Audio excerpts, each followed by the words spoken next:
Of St. Vincent and the Grenadines, WEFM is SDG.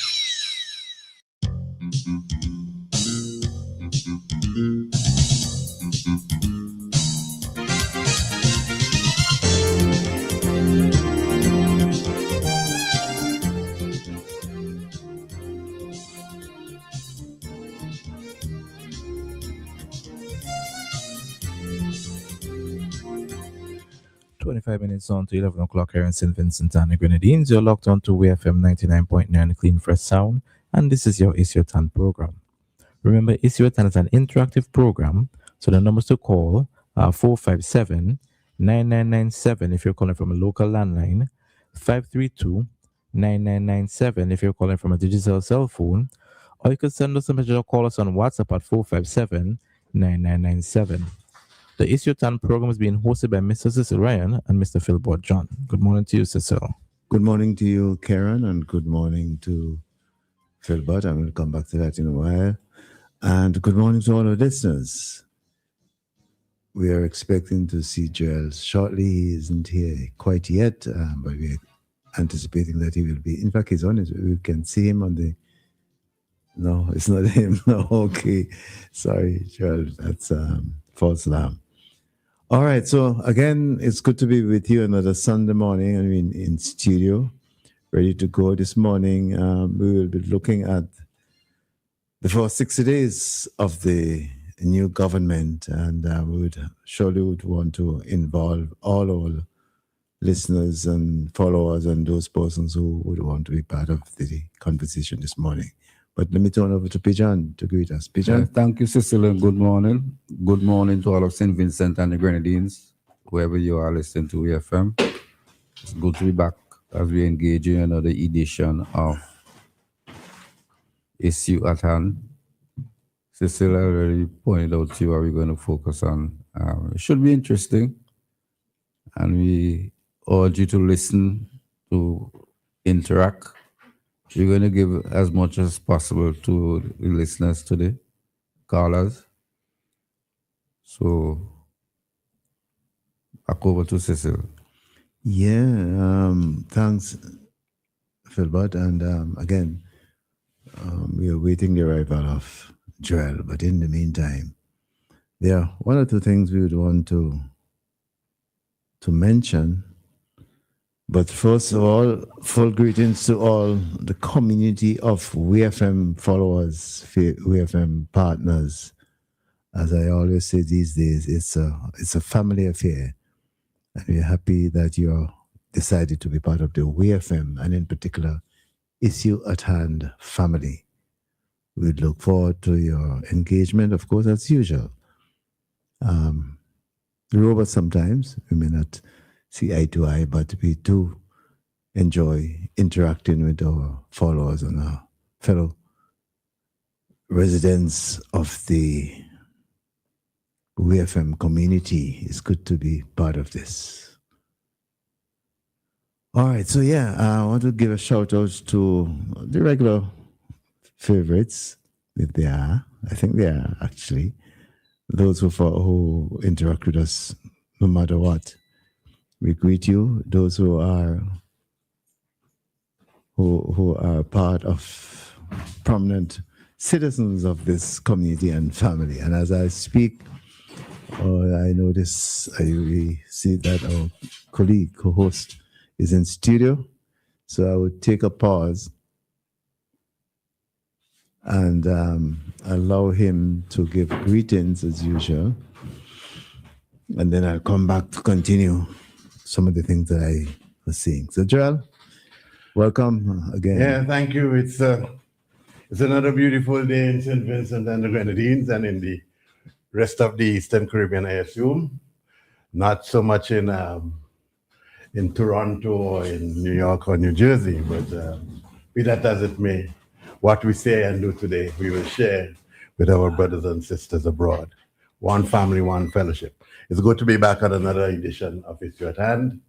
I say we have some very important things to discuss.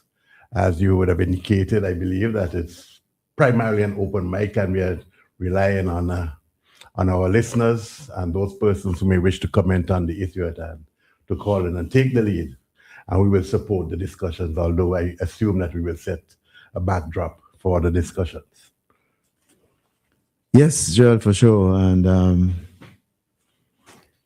I indicated to our listeners, I announced that we will be looking at the 60 days since the new government has taken office. And there are a number of things we would want to look at. Others who are listening and who are following the program would also want to chime in on those things or comments, as you have indicated. So we look forward for that. But in the meantime, we need to recognize that the estimates or approved estimates for 2026, approximately EC $1.9 billion, approved in Parliament last week. So we look forward for the budget, first of all, and perhaps next week we may want to come back and kind of have a sneak preview, if you like, at the budget, and having had the estimates, so we can come back to that next week. But this week, we are looking at the 60 days of the new administration. There are one of the things I want to share with our listeners. First of all, I was saying off air before you came in the studio, Joel, saying to Pigeon that I saw a program on Facebook. It was the initiative of the St. Vincent and the Grenadines Teachers Credit Union. They dealt with in that budgeting. And I thought it was a very good initiative by them. And I think they're going to continue it, Pigeon. I think it's a regular series now called Launch with TCCU. Launch with TCCU, right? Teachers Credit Union. And I thought Mrs. Nichols and Scott, they did a good job showing how it makes perfect sense to plan your budget for the week, for the month, for the year, listing your revenue sources and as against your expenditure, and then to show you can arrive with good at a balance, positive balance. But in any case, it will be a balance, positive or negative.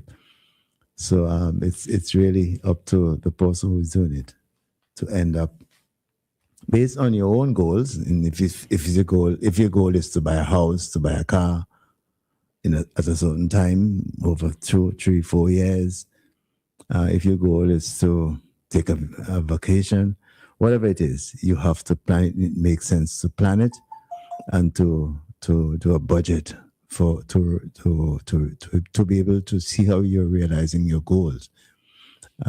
So I think I want to give credit to the Teachers Credit Union for sure, and in particular to Mrs.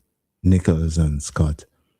I think they did a good job. Although I maybe in another program, in a subsequent program, they may think of showing people how to realize their goal. Realize your goal. If it is that goal is to save for a particular project or particular initiative, it would make sense to show how one can cut costs or minimize costs, or perhaps have additional sources of revenue in order to make sure that your expenditures don't outrun your total revenue. So I thought it was a good initiative. You guys, Joel, I don't know if you've seen it, but Pigeon said he saw. Pigeon, did you see? Just a brief, the introduction, basically. Then focus on it. Okay. And I don't think you saw it, Joel? No, okay. I have not, but it's quite interesting, and I certainly urge that it be continued. Mm-hmm. It raises something, if I may just add, and it's I believe I shared an article which has to do with household debt. Oh, to GDP, but in a sense it ties up with budgeting. So Exactly. you raise the issue about the national estimates first and budget to come. And then we talk about this program, which basically deal about managing your household budget. And we normally, well, sometimes we listen to the politicians in parliament speak about the national debt and debt to GDP. That basically it's by and large, it is the government influence or instituted or executed. I'm speaking in terms of the national debt. Yes. And the question of debt servicing and so forth. But we should also have information as to household debt in relation to GDP. What are the loans out there at by taken up by households, mortgages, etc., at the banks and the credit unions and so forth? And how does this figure as a total relate to GDP? Because it may very well speak to vulnerabilities as well, and we should not just be at a national level, and we should not just speak in terms of what the government has triggered or created or caused in terms of the national debt to GDP. But we should see exactly how the health of our respective households and so forth as well. And this is some information that we should really be looking at. And that's why I was really impressed. I am impressed with the initiative of the Teachers Credit Union to have Mrs. Nichols and Mrs. I don't know if it's Mrs. Scott anyway, both of them making that presentation. But yes, that's what went through my mind, Joel, when I saw this presentation. Exactly what you've said. Yeah, and it's timely. It's timely in the sense that we're going through the process of looking at our national budget. Gentlemen, there's an item that news item that I saw from coming out of St. Lucia, which is basically saying that I heard the voice of the Prime Minister. In fact, I saw him saying basically that they no longer are able to send students to study in Cuba. From what he's saying, it's pressure from the big one. And he's pointing out how, well, it's kind of fait accomplished kind of thing. He just kind of he says there's nothing he can do about it.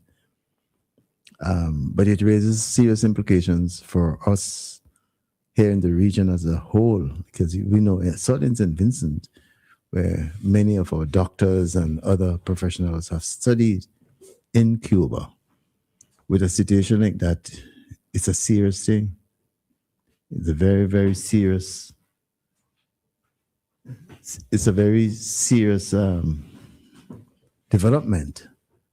And it also a serious, it's something we have to watch here in St. Vincent. We have to watch that because we know our system, our health system is driven largely by the contribution from our Cuban brothers and sisters.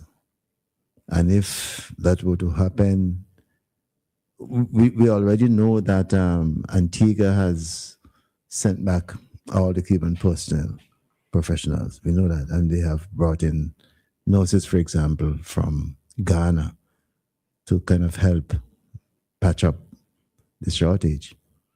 But when it comes to health, generally, it's a serious thing, and we have to be mindful. Gentlemen, I don't know if you all have seen the news or watched that particular news item. Yeah, I heard okay. Prime Minister Philbert on the issue. Yes. Yeah. Go ahead. Yes. And I do agree it's a serious matter, and I think that we should look at it and examine and understand the implications. I think sometimes we hear these stories and not recognizing how critical they are until the time comes and you say, well, this is the result of it. And then you going about your daily lives. You're saying, shucks, I need to I have a health issue. Let me go to A, B, or C facility. And then you recognize that you can't get the service because the Cuban nationals who provided that facility service is no longer there. Just last week, I wanted something to my glasses, and I went to the place in Kingston where purchase the glass and so on, and they couldn't attend to my needs and so forth. And I have to make a determination whether or not I had to buy a new pair or so. And then I was directed to a place in Stony Ground where I can go, and actually there's a lab there that can adjust the glass, the frame and everything, and grind and put it into a new frame and all of that. And I didn't realize that service was being offered in St. Vincent, but it was done by a Cuban facility. Mm-hmm. And we just take these things for granted now. Before that, last month, or rather a few weeks ago, in January, I had certain orthopedic issues, which recurring, chronic, that I have to address. And I felt that I needed to go and see a neurosurgeon. And the only one that I thought that could address my particular needs was a Cuban neurosurgeon in Stony Ground. And before that, again, going to the modern medical for the MRI, I was attended again by Cubans. I'm not saying that we don't have Vincentian doctors and Norwegian doctors, but clearly the presence of the Cuban medical fraternity is critical and pivotal to the dispensation of good health care in St. Vincent and the Grenadines, and we just must not just take it for granted. The first thing that I think that we should be doing, I think, at a governmental level and at the people as a whole, at the organization, is assess exactly the role of the Cubans in St. Vincent and the Grenadines, how vital the services be, and how do we address what are the options available to us if A happens or B happens or C happens. Well, Joel, I now have the actual voice of the Prime Minister from St. Lucia. I just want to play it for the benefit of our listeners. Educating St. Lucian doctors and medical professionals. However, Prime Minister Philip J. Pierre revealed at the Second World Congress on Racial and Ethnic Health Disparities that shifting geopolitical pressure from the United States has forced a change. He stated that local students can no longer do their medical studies in Cuba. But we have a big problem. Many of our doctors got trained in Cuba, and now the great United States have said we can't do that any longer. So this is a major problem that I have to face. Some of my colleagues have already taken a position and banned them. So most of our doctors, most of them, am I right though? Yeah, 1, 2, Cuba too? Yeah. 1, 2, 3. 3 of our best doctors are trained in Cuba. Right. Now, there also are Cubans who come over to work, right? So the American government has said that we can't even train them in Cuba. So I have a major issue, man. So that's the same point you're just highlighting, Joel. And in the context of that, I just want to share again with our listeners a news item that I picked up on, I think it was an ABC, but we'll come back, Pijan, if you want. A deadly virus in India has neighboring countries on alert. 2 cases of the Nipah virus are confirmed in India. Nearly 200 people are in quarantine. Authorities in Thailand, Singapore, Hong Kong, and Malaysia have stepped up airport screening as a precaution. The CDC says it is monitoring the situation.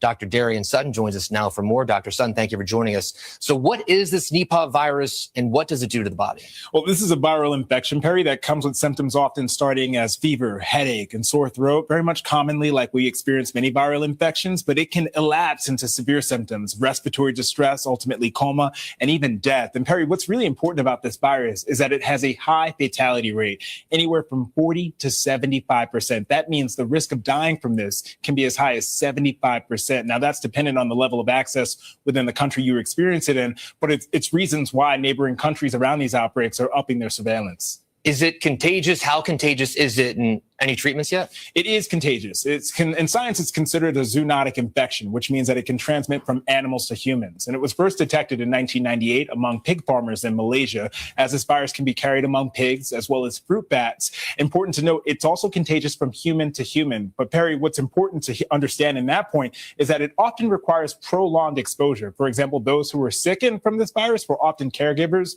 of those who were already sick. And really important here, it's not airborne. That's a really important factor here when you're trying to understand the risk of pandemic potential. Yeah, I think a lot of us still have the PTSD from COVID. I mean, talking about airborne viruses, How concerned should people be here in the U.S.? I think that you should hold concern, but there's no reason to panic. So when we understand this virus, there are no vaccines for it. There's no targeted treatment, which is why we make sure that we understand where this virus is, isolate it, and make sure we quarantine those who are infected. But in terms of pandemic potential, public health officials look for three main qualities: whether or not a virus or bacteria moves quickly, quietly, and widely. Very similar, for example, measles is a very efficient virus. This virus is not an efficient virus, so the pandemic potential overall is low, but the risk isn't zero. And with the United States pulling back partnerships with organizations like the World Health Organization and aid interrupted in countries in need, it makes our risk of missing some of these threats quite possible. And it's so important to understand that pandemics don't start as pandemics, they start as missed signals. So we'll continue to be following this with our ABC News Medical Unit. Gentlemen, hope you're not scared. Joel, I see you smiling. I hope our listeners will pardon me for playing such a long insult, but it's necessary. I thought it was necessary to play it, to share it with our listeners. I'm sure some have heard about it or seen it already, but I thought it was necessary. Any reaction, guys? Yes, we keep hearing these stories about these, and these things will happen. These viruses will emerge. COVID by itself is not something that is entirely new. It is part of a broader strain of let me not speak too much about that, but we understand and appreciate that these things will happen.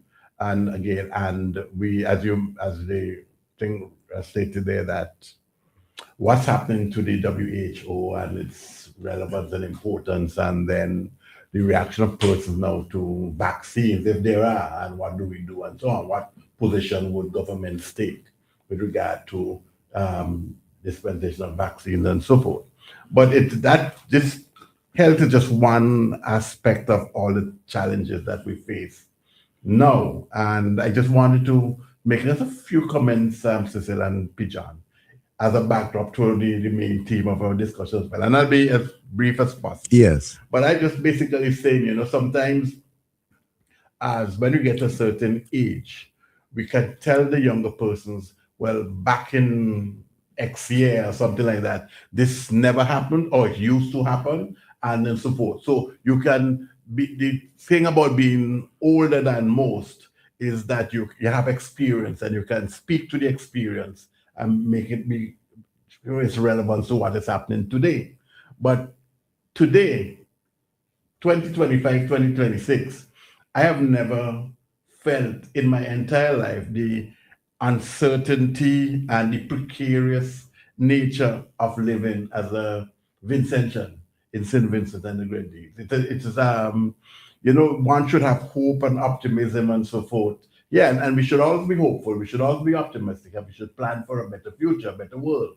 But it doesn't negate the fact that they have all these challenges that many of us face on the global front, and how it impacts these small, vulnerable island states. At one time, SIDS had a particular meeting, still has a particular meeting, but it has broadened its the scope of what and the implications for us. One of the things that we face in terms of adding to the precarious nature of living here is that the EC dollar is pegged to the US dollar. It has been pegged for probably 50-something years. Yes. And the US dollar is itself under threat.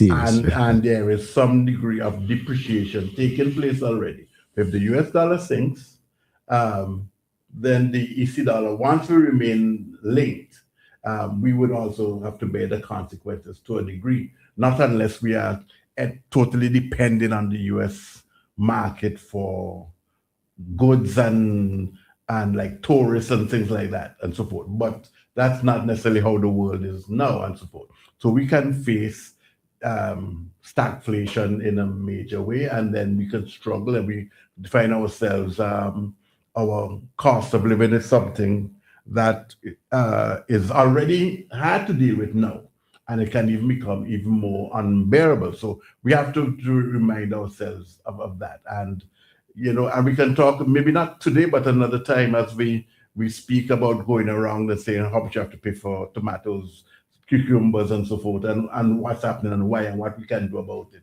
and so forth. And it can come up. Then the question of remittances. Remittances right now is under pressure. We haven't heard any recent numbers since we hear all the shenanigans and so on, what has taken place in the United States in particular, whether it's although we don't have Vincentia, say in Minneapolis, Minnesota, and so on, but by and large, it could very well end up where our remittances could be under severe pressure. And whether we like it or not, our economy depends to a significant degree on remittances. It doesn't come officially through the government coffers and so on. It's not, but it is important, and we have to look at that. And then institutions such as the IMF and the World Bank, now 80 years old, and as you know, we did, but a new world order, there's been rumblings that's taken place, and that we don't know exactly how the IMF and the World Bank is going to respond to situations. We know who controls the World Bank by and large, and who controls the IMF, and so forth. And I even heard the leader of the opposition here in St. Vincent made a comment recently about if the government stays on a particular path, we may be heading to the IMF. But even the IMF, as we know it to be, may not necessarily be that agency that that it actually was used to be, and so forth. So we have to look at these things, and then we know what is happening with regard to migration. The visa suspensions and so forth. This is for landed immigrants to the United States and so forth. We know, but it's not just in the United States. There's a lot of things happening in Europe. Vincentians don't necessarily go to France, but to migrate to France. But there's protests taking place in France. There's protests taking place in Germany and so on. There's Austria and elsewhere in the United Kingdom. Even the Reform Party in the far right Reform Party in England, headed by Nigel Farage, right? Mm-hmm. Now it is gathering steam, it's gathering momentum. Notice that a couple persons who were in the cabinet of the former Tory Conservative government when what's his name, Johnson, mm-hmm. and others, and remember when they had a succession of prime ministers, mm-hmm. and so forth. Now they've gone over to the Reform Party and so forth, and so we don't know where what it will mean for us in a while. We know what's happening in terms of the Schengen visa-free treatment for ourselves, but that doesn't have much longer to exist as it is. Then the question, I mentioned briefly about tourism. How do we deal with another burial and so on in light of what is happening now and so forth? And then the OECS itself, as you mentioned earlier on, and Prime Minister Pierre mentioned about his colleagues and who have already cut the Cuban program, like in Antigua and so forth, that what happens to CBI as we know it to be? I mean, right now it's there or thereabouts. I'm not talking about St. Vincent Granger, just CBI period. CBI period, mm-hmm. and so forth. At least certainly within the small, like in the OECS and so forth. Where is that likely to go and so forth?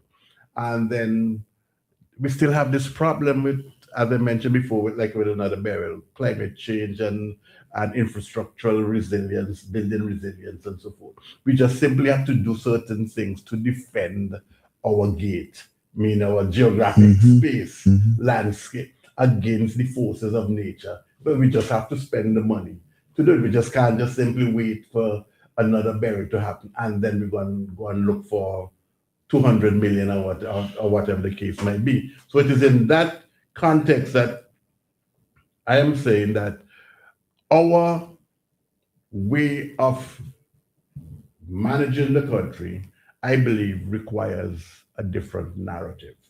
And I'm speaking, when I say managing country, I'm talking about our system of government. I'm not speaking of a ULP administration or an NDP administration, just generally period across the board. Our constitution, and certain changes may need to be made. We have to go and revisit, see what it needs to be done, and we have to try and see if we can build a narrative where we can actually reduce the adversarial system of electing and ruling that exists now. I'm not saying that we're just going to cut it out.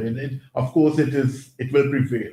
But there are certain fundamental things that I feel that all the key parties should come together on and say, look, on this thing, this is a thing of national import, and we have to work together on it. The opposition, the government, key NGOs, key bodies, and so on key matters at a national level that could very well be of crisis proportions if we don't do anything about it, requires a coming together of all key stakeholders. And I think that a different narrative should be required. And it's against that backdrop, I am saying then, therefore, we need to go back and see what are the constitutional imperatives that may require, that we need to look at for a change in the world. What are the things that we may need to introduce? I agree that within this period, that the first thing that the government should do is I think there should be an operational audit. I know some persons have been asking, oh, well, we need to go and check this and see who take this. And yeah, okay, you can do what you think that it be done. But by and large, I believe overall there should be an audit should be done to see how efficient and how productive we are as a people, not just in terms of the public service and the statutory bodies and so forth, but just generally across the board and so forth. How are we? Where are we? What's happening with our farming community and so forth? What happened to our fishing community and so on? We should take an audit, and then at this particular juncture, we should basically be able to put together a very short document and say, primarily in numbers, and so using whatever measurement tools, and say, this is the reality of St. Vincent and the Grenadines in 2026. We have had a change in government after 24 and a half years, and perhaps now is as good a time as any to have this kind of an assessment of the state of the country operationally in terms of its ability to make the best use of its resources and to chart a path in the future against the uncertainty that we face currently. Currently. I just conclude and I say that I just close and say that we need to also have a people audit. When human resource, how many civil engineers that we need? How many IT engineers?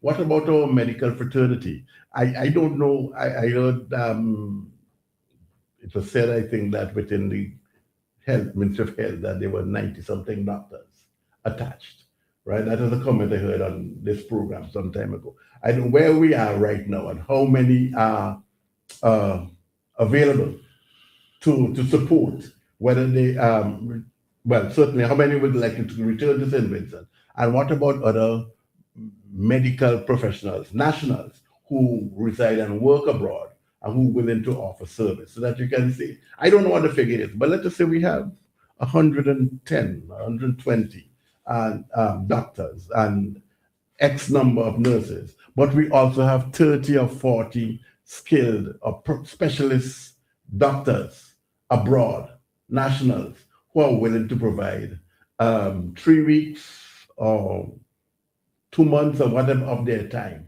in the interest of St. Vincent and the Grenadines.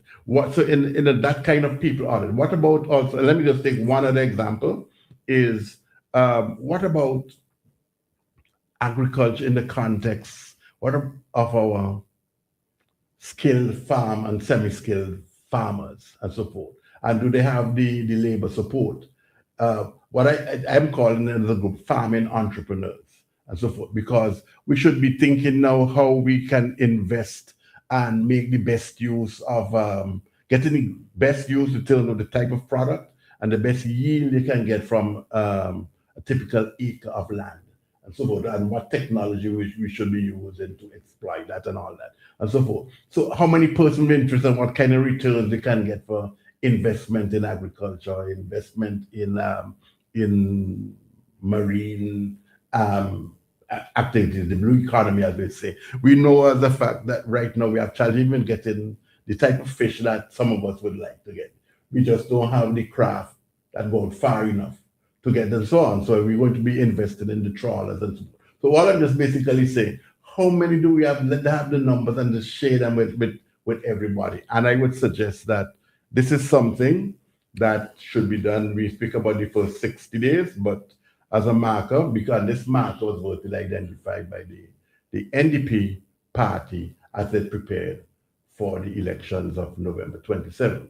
But I believe for the first 100, 120 days, so in other words, between now and say maybe the end of March or maybe even April, let us see exactly what our stats say in terms of our resources. What's our status and how prepared we are, and then bring all the talent that we have on all sides of the fence, of all persuasions together in the interest of the country. I know that we can now go into the specific things, deliverables for the first 60 days and what has been achieved, but I just thought it's important to set the background that we need to change the narrative. Two, we may need to look at constitutional amendments, and it's possible certainly at this time. And thirdly, that we need to pull, as we do the assessment, the operational audit or national audit, is that we bring all our best talents together at this time. Yeah, all right. Pijan, feel free to come in anytime. Yes, but I thought before I'm sure we're going to come back to some of those specifics which Joel highlighted. But before that, we need to do as we plan to, looking at the 60 days of the new administration. I like the point that Joel made about seeking a new narrative. And the question that comes to mind, should we seek this new narrative in conjunction with the United States? And let me just quickly say why. The United States was responsible for eliminating the preferential trading arrangement we had with the European Union that led to the demise of the banana industry. Well, if you don't mind, they were responsible to an extent, but it's really, we have to bear in mind also the marketing conditions that existed in the U.S. That's the reason why I'm focusing on the U.S. Okay. In light of the news that which country where the Cubans have been banned? Which country again? You said banned? You mean the Caribbean? Yeah. Well, the two that have been affected directly right now is Antigua, Barbuda, and now St. Lucia. You said banned, I'm not sure. The students from going... St. Lucia? Yeah. From studying in Cuba. Right. St. Lucia. Let me collect my thoughts and come back. Okay, all right. Sorry about that. Yeah, but it is St. Lucia, as we played a while ago. Prime Minister P.F. St. Lucia made that announcement. Just to note, Cecil, that he did say medical students. Yeah, He yeah, didn't yeah. say So, right, medical student. medical students. Yeah, that's correct. That's correct. Yes. Sorry, Pigeon. Yeah. The point I'm making is that every time there's an initiative to improve the situation in these islands, the United States especially find a way to knock it down. The offshore finance sector was seriously challenged. Now they're challenging the relationship between us and Cuba. Plus Venezuela. And also Venezuela. And the CBI is also being attacked. Sylvester hasn't gone into it as yet in any big way. But for some reason, I can't miss my thoughts. Well, Sorry, Gerald, go on. if I may just support as you come back in, is this: we had an arrangement. I think it's going back to 1983. I think this was the CBI. Oh, 1983, after the Grenada Revolution. Caribbean-based initiative when Ronald Reagan was right, yes, after the yes, Grenada that's all. invasion. But I'm not too sure how much the CBI actually affected. Even if we get elimination of tariffs, we just have to, do we have the kind of product? Maybe Trinidad and certain of the products, but what do we have that we can say, well, we'll take advantage of a tariff-free entry to the U.S. market and so forth. What are the other things? If you trade, investment, and general aid and so forth, if you look at the other dimensions, aid and investment in these parts are not really being forthcoming.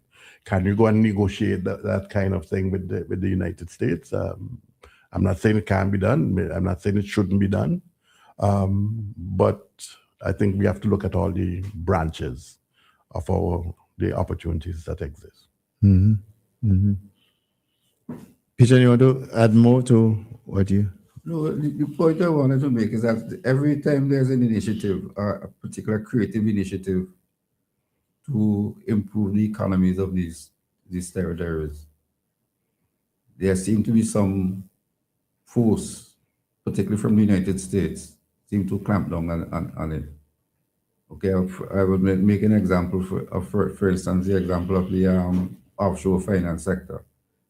That was an initiative that showed some promise, but then it was attacked. I have a question to ask. I don't know the answer, but that's why I'm putting the question out. In 1919, I think it was, or 1917 to 1919, right? The United States purchased the Danish West Indies, which St. Croix, St. Thomas, and so forth.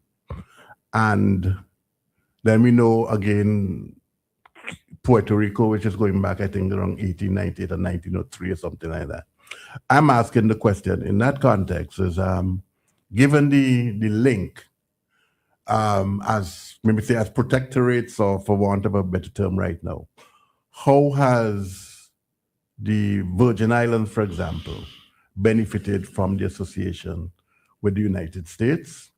And if such an overture was made by the United States, something similar, not quite the same, but something similar and so forth, to what is offered to the former Danish West Indies, whether or not this is something that we should look at and consider and discuss with the U.S. government. I'm just saying for whatever it's worth. Thank you for joining us. So what is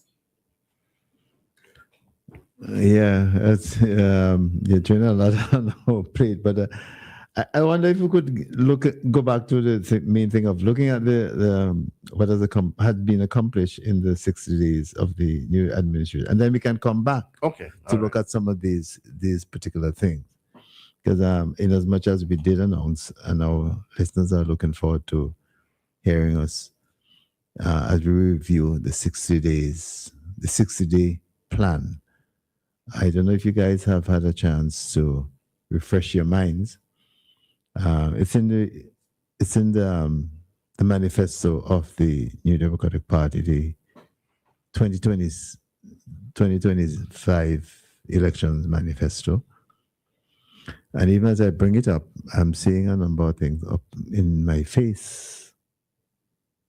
And we can just go down and then come back to say, to indicate to what extent these things have been achieved and what needs to be done additionally. For example, and see in the first 60 days, an NDP government will slash prices by cutting VAT from 16% to 13% and removing it entirely from domestic electricity, helping to tackle the high cost of living. So, first of all, has that been done yet? I haven't heard any news in relation to that. Neither have I. Gentlemen, should we take calls as we go along, or what? Because people are... Yeah, okay, but maybe you have at least you just, we don't have to discuss them, but if you can just read out the... All of them? How many are there? Well, on the page that I'm looking, which has 4 specific items, there are others on the page, but we can look at these. Okay. So that was 1. 2, issue salary bonus payments to all public sector workers. Public sector. 3, double poor relief from $250 to $500 to help the poor and vulnerable. And 4, reverse the vaccine mandate and reinstate with benefits all who were fired. Those are the 4 on the card. You might remember, or followers might remember, that at a point in time during the campaign anyway, the Prime Minister, then leader of the opposition, Dr. Friday, had a card which is shared at a press conference, and in fact the card is saying, "Keep this card to see that we keep our promise." And it says on the card, slash prices, cut VAT on everyday. Cut VAT on everyday goods and residential electricity. Is there really a repeat of what I read before? Except this one says, issue a bonus salary, a bonus payment for all public servants. And the third one says double poor relief from $250 to $500. And the fourth one, which is what I read before, but on the card, says reinstate jobs and benefits last due to the vaccine mandate. Having problem reading all of these things. Yes, but those are the ones that are up front on the 60-day plan. So we know that I have not noticed that there has been I don't know the VAT. I can't recall it being in the estimate that VAT will be cut from 16 to 13%. I don't know if you guys have seen that or if it's going to come up in the budget. Yeah, the taxation reduction measure. In the budget? Well, I assume it in budget. It will be in the budget. Well, we'd have to see if it's from 16%, if it includes VAT from 16% to 13%. But generally, the idea of there is to tackle what is written here as the high cost of living. And then the other item says issue salary bonus, which on the card is written as bonus salary. Payment to all public sector workers.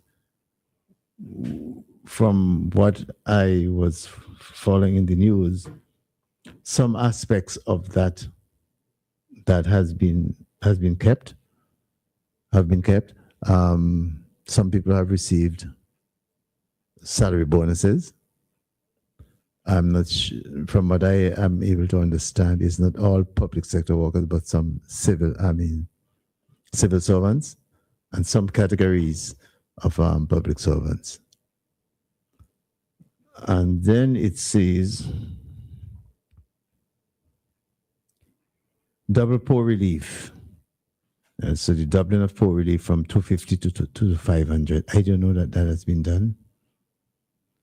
And I'm kind of going over them again and waiting for parts. So if you guys know of incidents where those were things were done, you can interrupt. And reverse the vaccine mandate and reinstate with benefits all who were fired. All right, so perhaps you have to define benefits in this situation. Except it wasn't defined on the card. I'm saying that we have to find out to define it. But can we do that? I think it's the originators of the idea would have to, because we don't know what was meant. Certainly, I don't know what was meant by benefits. And I don't know if people are clear on that. But I think perhaps what we want to do is to just open up the lines and have people respond and hear what people have to say. There may be people out there. Oh, Joel wants to come in, yeah? Joel? Yeah, I just want to add, within the first 60 days, right? These are certain economic measures impacting on the consumer and some public servants that the government wanted to introduce within 60 days of getting into office. But I may just add, I don't think that we should just limit the discussion to that. So personally, want to call and say, well, what else has been done in terms of, because one thing you want to do is an assessment of the state of the treasury and finances. What is the state of policing in the country? What have each ministry has done in terms of their initial assessment? Because these are the preliminary things that would be done. So those are things that you would expect to be done in the first 60 days as well. So I just say, putting out for what it is, that we can look at those things that you mentioned, but we should broaden the scope to include an expectation of what a new administration should or would do within the first 60 days. But would that be fair? Because if the administration promised to do these things, I think these would make up the frame of reference. Yes, but we should not just limit it to that, because they might have done other things that are worthy of consideration. Well, the only way we would know is if people call and say this was done in the police department, or this was done there, this was done there. That's the only way we would know. Well, we know some of them, but we can. Let's mention them. No, well, I think it will come up in the discussion because they're fun, because there's so many ministries and so many things have been. Yeah, I know that. So it will come up in. But we can't speculate. No, we have to say exactly what was done. No, I'm not speculating. Yeah. I'm just basically saying that there are other things that have been done and been expected to be done, and that it will come up in the discussions as persons call it. Okay, well, let's open up the line then and hear what people have to say in terms of what was done and as against what was promised in the 60-day plan. So, callers, you're invited to make your call. I know there's some people calling earlier on, but now is the time. 457-9997 is the number to call, direct or WhatsApp. Any of those, any call but at that number will get you to interact with us, to be part of the conversation, and it's direct or WhatsApp.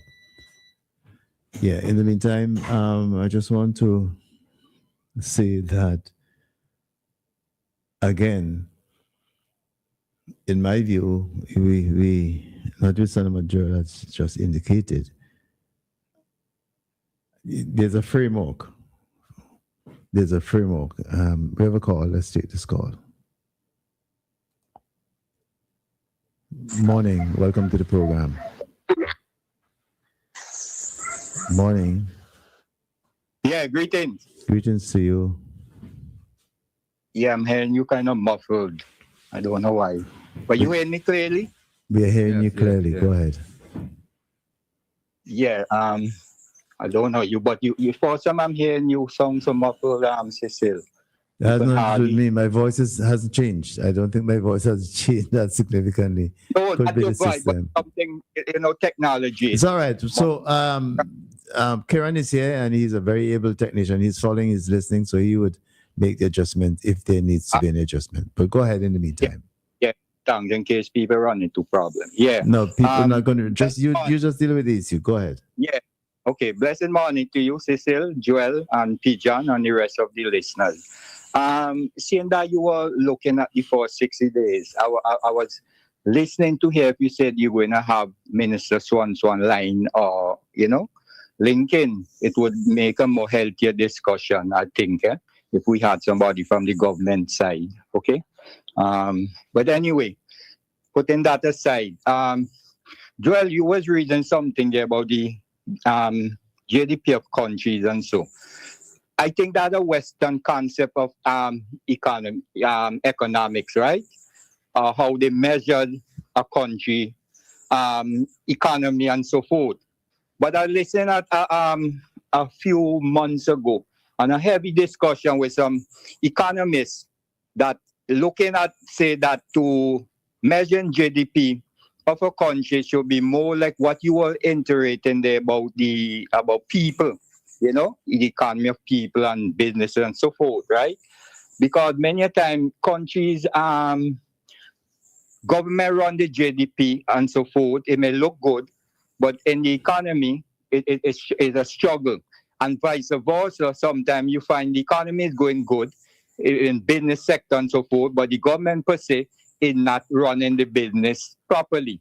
So I think it's something that kicked in my head for a long time, and I listened to that discussion to its fullness, and I agree with a lot of what the economists have said towards that. Okay, so that's basically towards what Joel was saying. But in dealing with the issue, what you said, I just want to iterate with even Pijan said with the U.S. government. They're trying to keep the lesser people, as they put it, they categorize us to keep down our economy or keep down our sustainable development programs and so forth. Look at what it went to these islands with the Cuban, Where are we going to study now? Where are we going to send our doctors to do medical studies? So what if we say now, we don't want American students come here to study? It can be a loss in the economy, a lot of money. But then we say we can't do US that because they're powerful and they are with the might. So I kind of get wrench when I understand what's happening in the world today of the US wielding the power as if they control everybody. They're the big daddy and mommy for everybody and tell you who you must deal with. And who gave them that power? This is a question many people do ask. Because they have no power to do it. They just decide to put tariffs on people and tell you who you must deal with from not dealing with. Okay? And if you listen, many top-notch people in the United States, they will tell you that America don't have that jurisdiction. They could only put tariffs on their own people to do business trading with other partners in other countries. But they can't dictate and tell a country not to have no interaction or no business. Look what they're doing to Cuba. How Cuba going to survive now with oil? Oil is essential in development of a country. What is that for? Yeah? People on the ego trips, spiting people, and then it goes on to the ordinary people. Bongo Shaka, hold on. Let's engage you. Joel, you want to respond to the point you raised in response to yours? No, well, the first one, yes. GDP basically. And Joel, can you say what GDP is? Yes, it's basically is a totaling of the consumption plus investment, plus government spending, plus exports minus imports. And the G is for gross, and the D? Domestic. And the domestic product. Right. I just want to. You can look at it in terms of at factor, right. Also is at market price. I didn't really want to go into the technical. Okay. I just want gross domestic product. Right. As opposed to gross national product. Right. Gross domestic product takes a all the activities that are taking place within a particular geographic space and so forth, including firms in entities from elsewhere, but it's what happens within this space. All right. Yes. Yeah, Yes. but I just wanted to say to Bongo Shaka though. However, yes, but yes, GDP by itself is only it helps to indicate economic growth. But by and large, it doesn't tell you overall about the quality of life and so forth. That is why the UN, and we have discussed before, the Human Development Index. There have other countries look at quality of life, and there have other matrices and so on that would be metrics that they would use and so forth. They have global life quality index or something like that. They have different indices that are used and so forth. And I can't tell you whether any specifically breaks it down to the extent where they can tell you about the masses of people, how we live and so forth.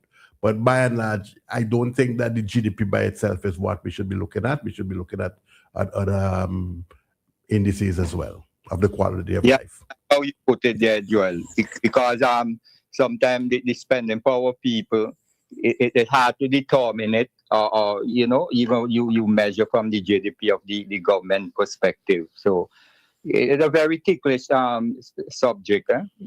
Bongo Shaka, and moving on from that whole idea of the GDP, Okay. you raised the question of the pressure that the United States is now putting on Cuba and our part of the world, our economies, St. Lucia, Antigua, and they may be looking at the entire Caribbean.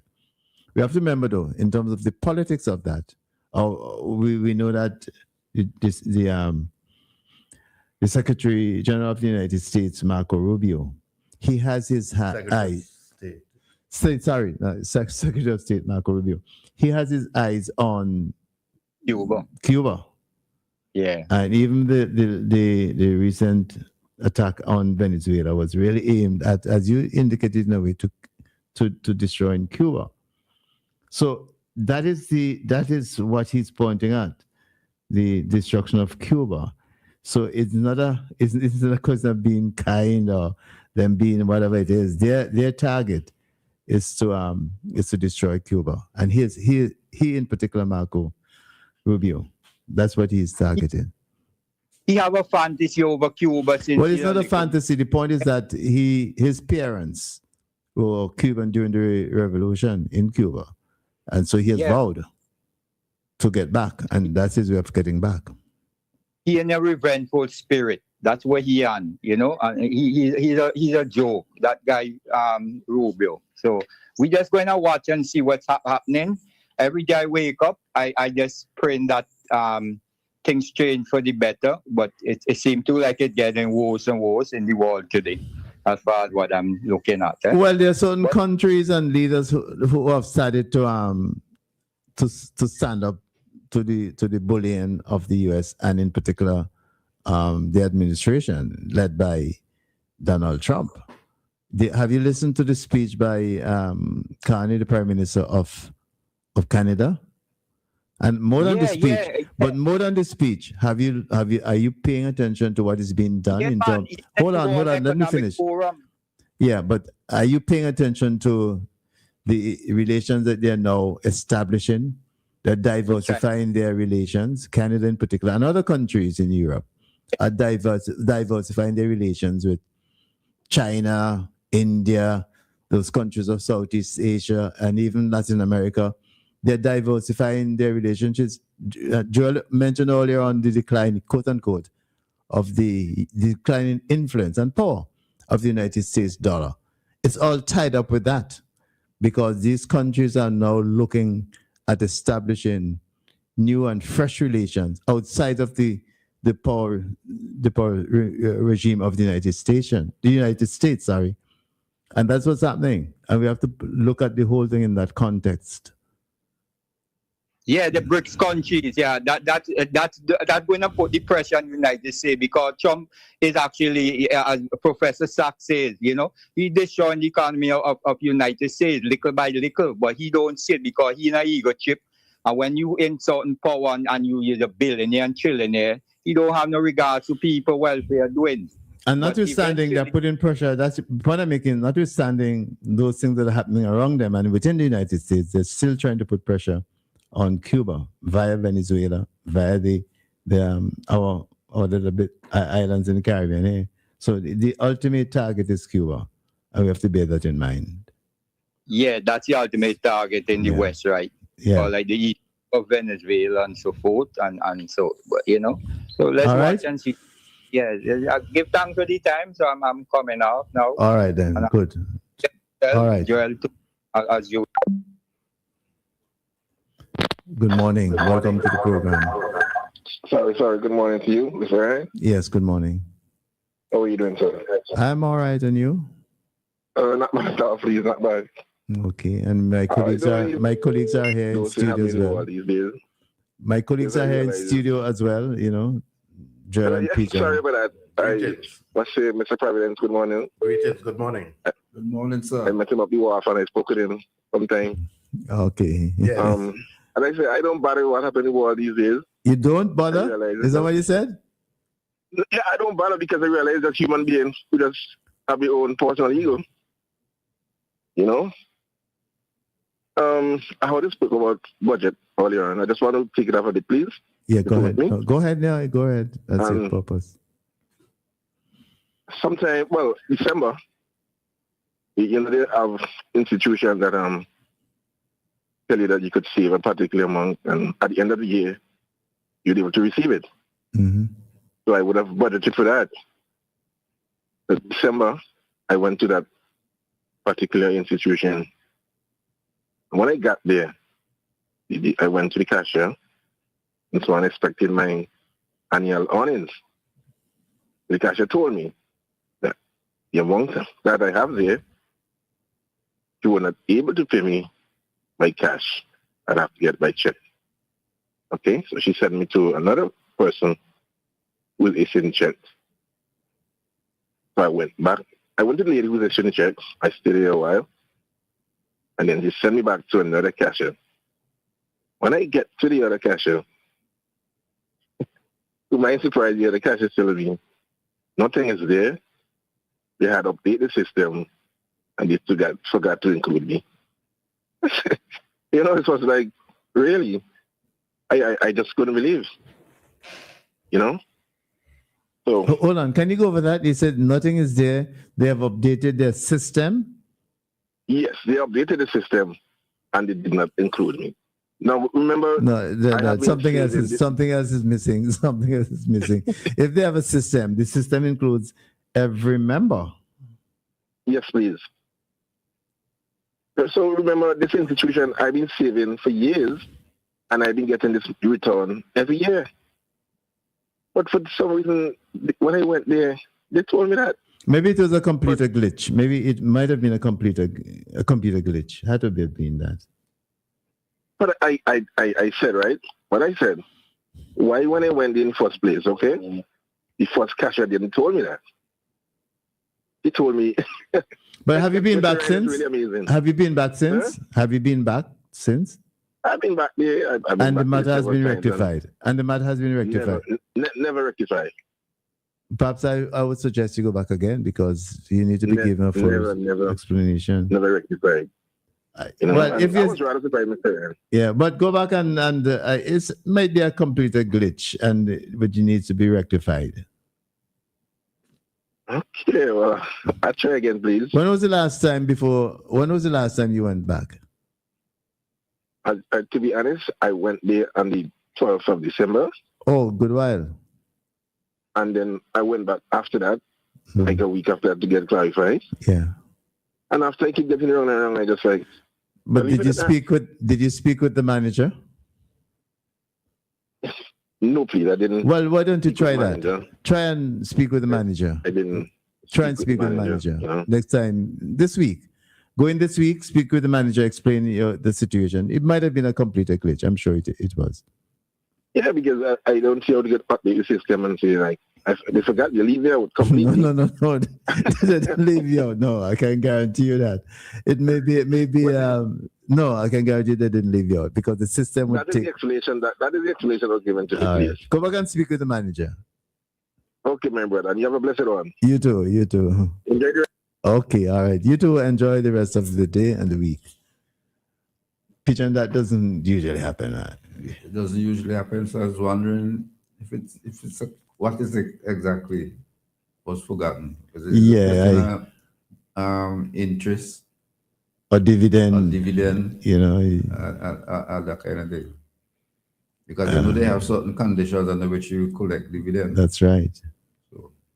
So, and it's the reason I advise him to go and speak with the manager because the information he's sharing with us may not be that complete. Yeah. So he needs to go and raise it with the manager.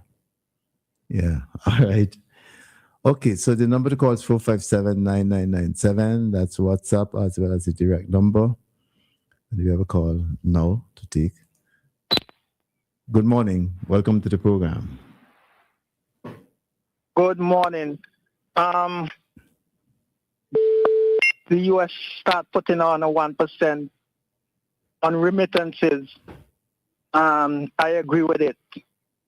From my limited research, I saw that over $200 billion come out of the United States in remittances. So if you round it off to $2.5 billion, $250 billion, that 1% would be $2.5 billion that would stay in the United States. I have no problem with that. All right. That's what extra 1%. All right then. Yep. Thanks for your call. That's my contribution today. Okay. Bye. Thanks for calling. Yeah. I neglected to ask him the source of his information, but Peter has it me.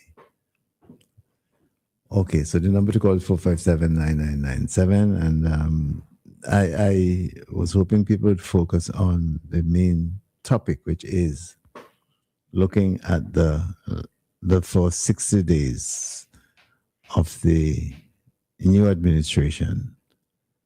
But people are veering off to a point. But let's see what we can do. Good morning. Welcome to the program. Good morning, gentlemen. Morning to you. Good morning. Hugh Stewart is the name. Brother Hugh Stewart. Happy New Year to you and everything, and hope you're in good shape. Happy New Year to you, brother. Happy New Year. All the best to you all. Thanks. May we be more progressive this year. Okay, yeah, I agree with that, yes. I just heard a gentleman talking about Cuba and education. It's all well and good to talk about Cuba and education. But I can tell a gentleman. Brother Stewart, we are having a feedback. I wonder if you could just shift a little bit from your device that you're listening on. We want to hear you. Before there was Cuba, we did set up University of West Indies, Jamaica, Mona. Did you not do that? Yes. Right. Besides that, in addition to that, people went to England also, Cecil Cyrus. In addition to that, we have St. Augustine. Mona and St. Augustine, which provide us with excellent education. And we should focus on those institutions.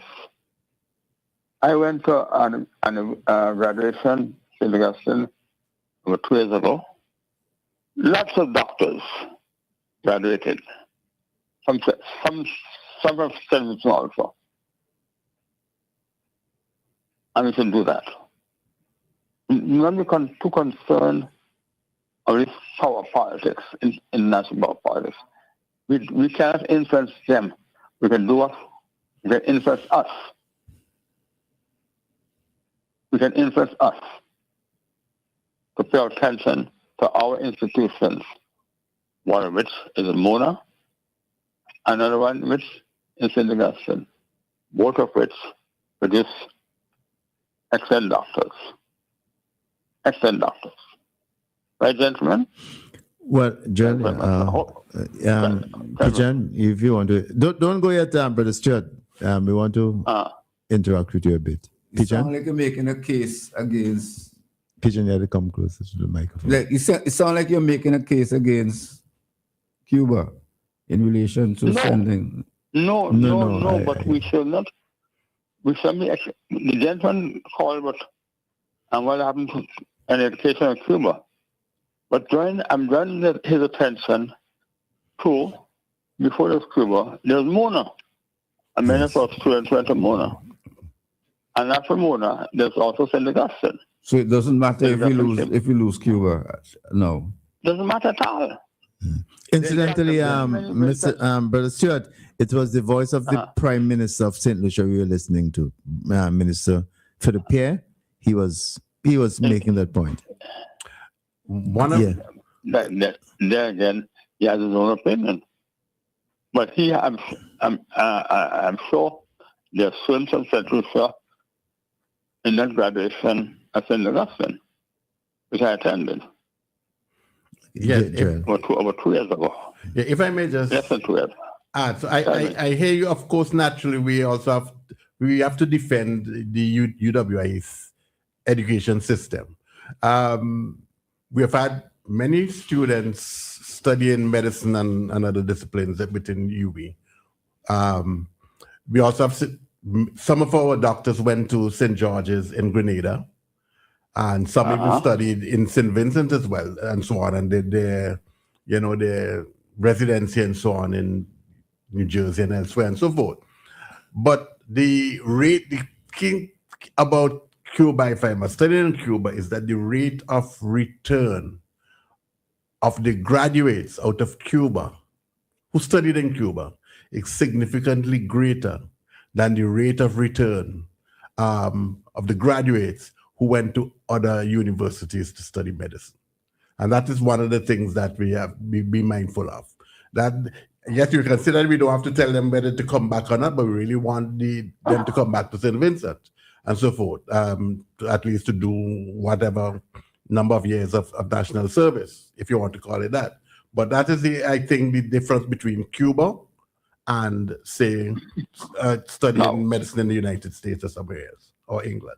Now, listen carefully, gentlemen. Not all institutions' graduates are acceptable in all jurisdictions. Hear me? I don't know what the rate of acceptance of the Cuban graduates in the United States. Can you tell me? Some time ago, Cecil was not accepting any graduates from Cuba in St. Vincent. Is a political party accepting them. So, but that situation has long changed, long time. I know that. No, but in that sense, as far as is concerned. No, the Caribbean. Not only St. Vincent, the Caribbean. It just and to some extent, even in the U.S., because doctors have gone to Cuba, gone to Cuba on many occasions to upgrade their knowledge.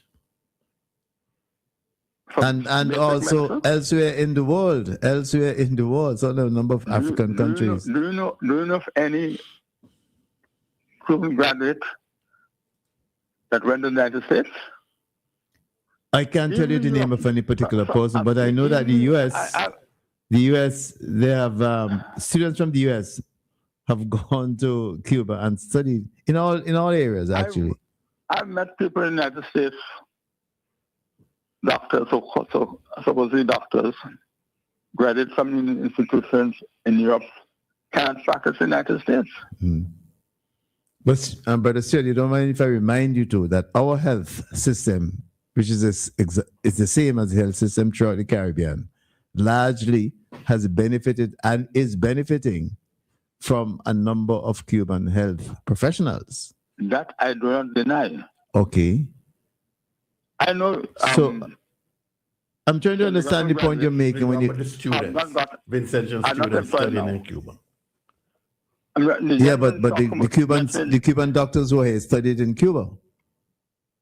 Yeah. The gentleman just mentioned it will happen to our students. Mm. I'm just reminding him that before Cuba, there was Mona.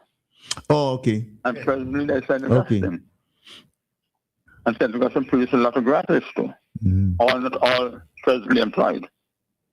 I think one of the factors is cost, because we know that a lot of students who have studied in Cuba, Vincentian and Caribbean students, have gone there on scholarships. Yes.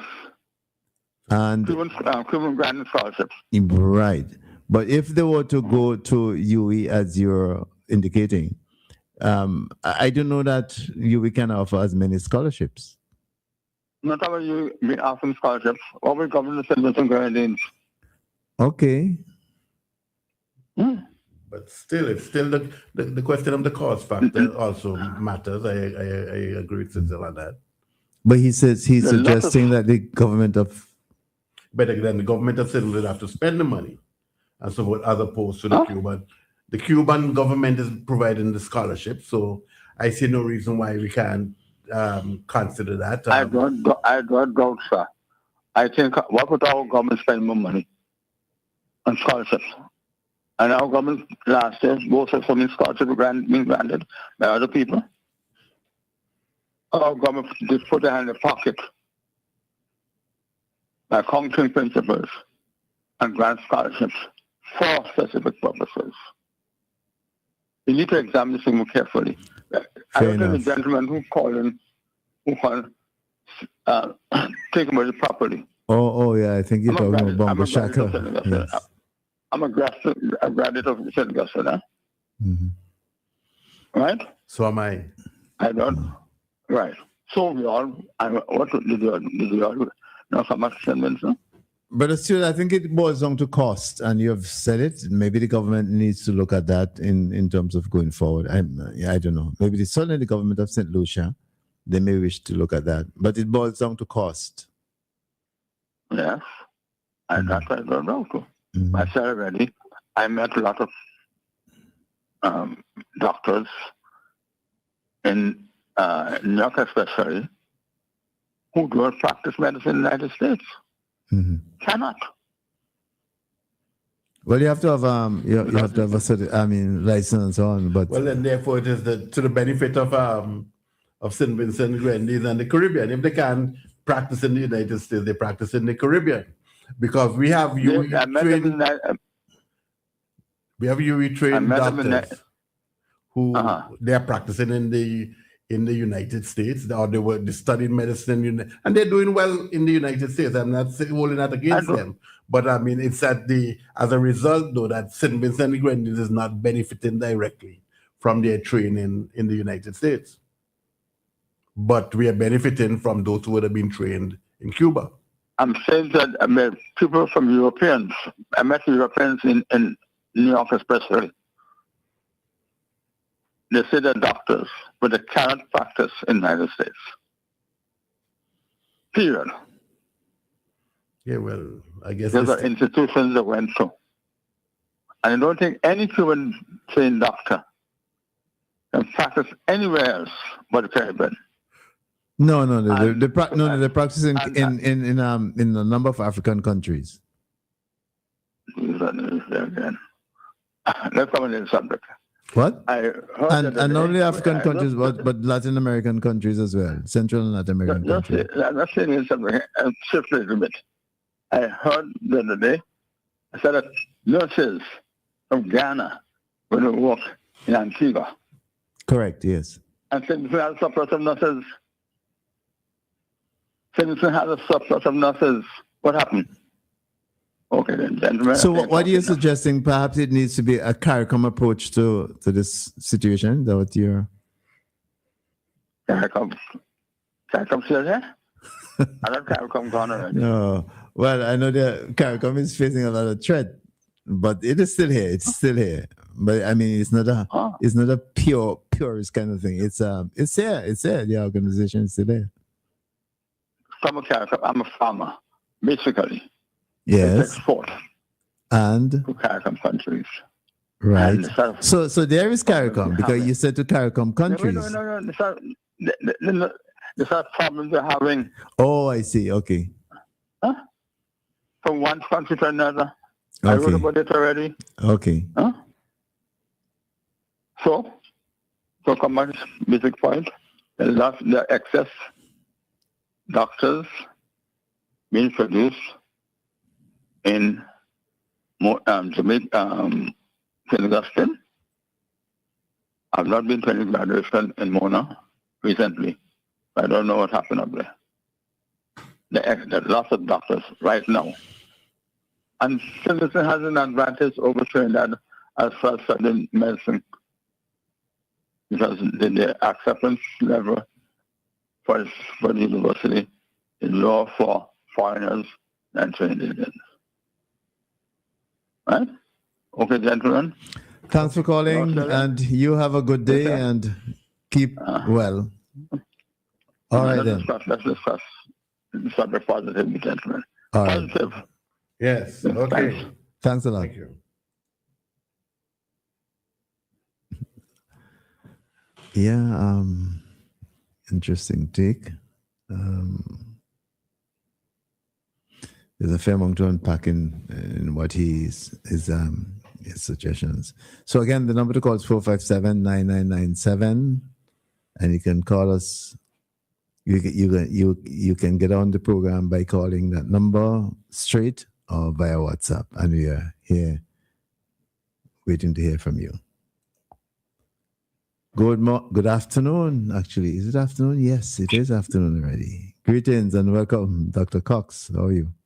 Yes, good afternoon, gentlemen. I think it's my first time in New Year. I'm calling, so Happy New Year to all of you. I hope that New Year has begun well.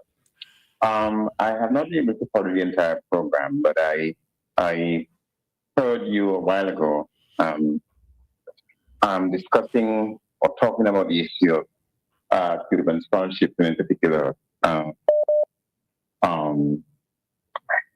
scholarships in the field of health, specifically about doctors. And the gentleman calling, and I did not listen to everything he said because I was trying to call in soon after him. However, what I want to say is that he did suggest that it doesn't matter whether we have scholarships or we accept scholarships from Cuba.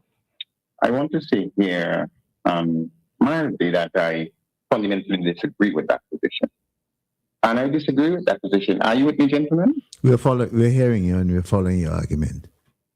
Yes, right. I fundamentally disagree with it for many reasons, one of which I heard you mention, which is cost. So let's deal with the first thing, access and limited access. You understand? And this is not just an issue of cost. Cost is a fundamental issue. And I'm a trained university graduate. I know what university education costs.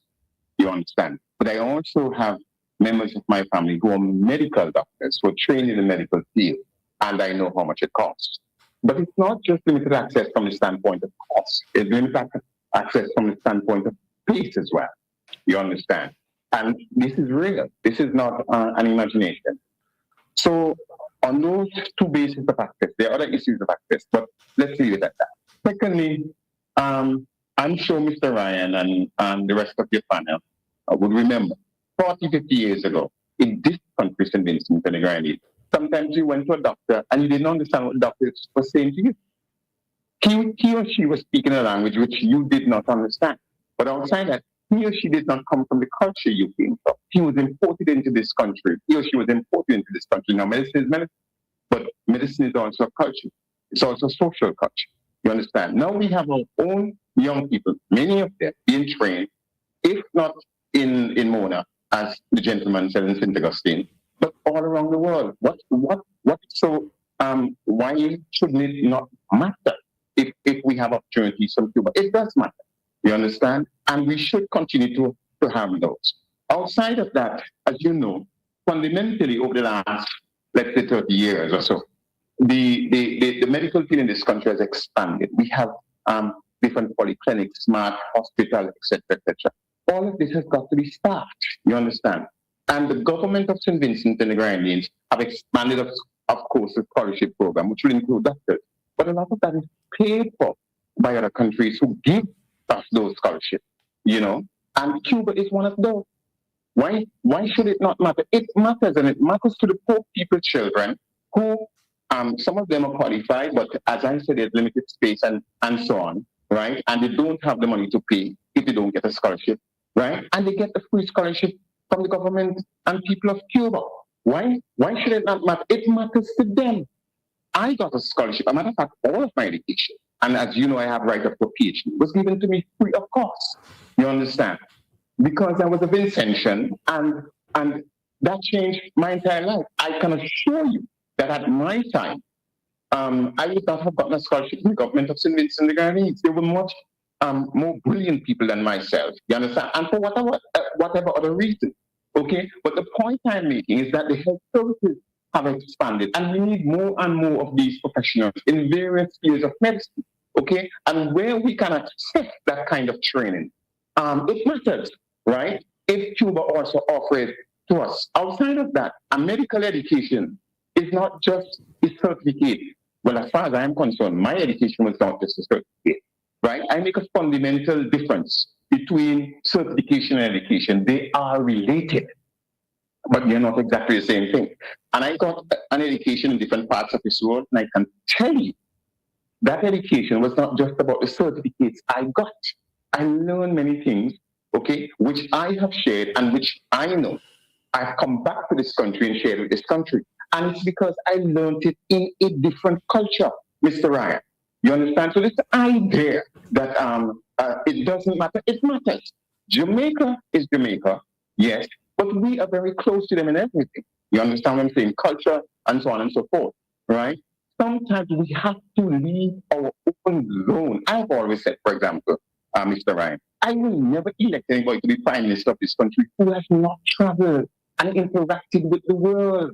You understand? And I've seen different things. I would not do that. You see, so this is not just about having some training in an institution in the West Indies or in England. You understand what I'm saying? Right? And so it is about an education outside of that. When you go to Cuba, you come back here with something fundamental, a foreign language, Spanish. I don't know if the gentleman knows, but the second language officially of CARICOM is Spanish, and that's a fact. You understand? And I don't want anybody to see this as boasting, right? But I speak Spanish very fluently, but not just Spanish, several languages. And this is because I was training in another country, because I got my education in another country. You understand? So that is a tremendous advantage. Outside of that, let us not forget, whether we like this or not, Cuba is the Caribbean. They are ours. They are our brothers and sisters. And if they offer something, you understand? Why should somebody else be a bully and tell us we can't accept what our brothers are offering us? They're not offering us poison. They're not offering us something evil or wicked. They're trying to train our young people and to help us develop. Thanks to the Cuban help, we have built the international airport. This is a fact, Mr. Ryan. That kind of approach to education is fundamentally wrong. And I'm saying this here without any water in my mouth, as old people say. Outside of that, we have to understand that the world is globalized. I think everybody knows that. A 6-year-old child will be able to tell you that. So this idea that our people must only be trained here, there, or there, and if somebody offers us, you understand, an education of any form, not just a medical education, you understand, that sort of informs our young people, inform the future leader of our countries and so on and so our country and so on and so forth. What is wrong with that? It matters, Mr. Ryan. So to say it does not matter, I do not agree with this at all, at all. Finally, I learned. Let me give you a simple example of what I'm talking about. I live in Europe, okay? And I had a medical problem. In Europe, they couldn't fix it. I came home here, they couldn't fix it. I went to the States, they couldn't fix it. Guess what happened? I had to go to Iran on behalf of the organization for which I work. And, well, you know, because, yeah, the UN, so I got access to some of Iran's best medical doctors. What the Europeans couldn't fix in 2.5 years, the Iranian fixed it in a week. It never came back. Can you imagine that? This is a fact, you know. I'm telling you about my own life. So what I'm trying to say here is this, that the Cuban professionals that we have had over the years, whether it's medicine or whatever, engineers and whatever, they have done no harm to our country and no harm to the Caribbean. The Caribbean, we must understand, this is my final point. The Caribbean, we must understand, is a place with very limited resources, especially small islands like St. Vincent and the Grenadines. And when we have assistance from others, we must take it, as Bujo Banton say, you understand? When Mama send us $10 and send you go class, never you ever play. You understand? This will grab education, my children. We have to hold on with it with our two hands because we have limited resources. And anybody who's willing to help us positively so that we can push this country forward, we must accept it. Gentlemen, I rest my case. Thank you very much. Thank you very much, Dr. Cox, and hope you're having a good day today. All right. Thank you. Right. Bye-bye. Yes. Yes, Kojo, sorry, I had to discontinue your calling because it was interfering with the call by Dr. Cox. So you can call now. It's clear. The line is clear. You can call now to make your own contribution. Yes. I want to just read one WhatsApp in respect of the discussion, focus on medical professionals out of Cuba. Good day, gentlemen. Another important factor to consider with the studies in Cuba is the costs, which is essentially the point which we mentioned to Mr. Stewart, and also Dr. Cox raised it in his contribution. Good afternoon. Welcome to the program. Yes, good afternoon, gentlemen. Good afternoon to you. And good afternoon. And happy Black History Month, beginning of Black History Month. To you too. Yes. Thank you. Yes.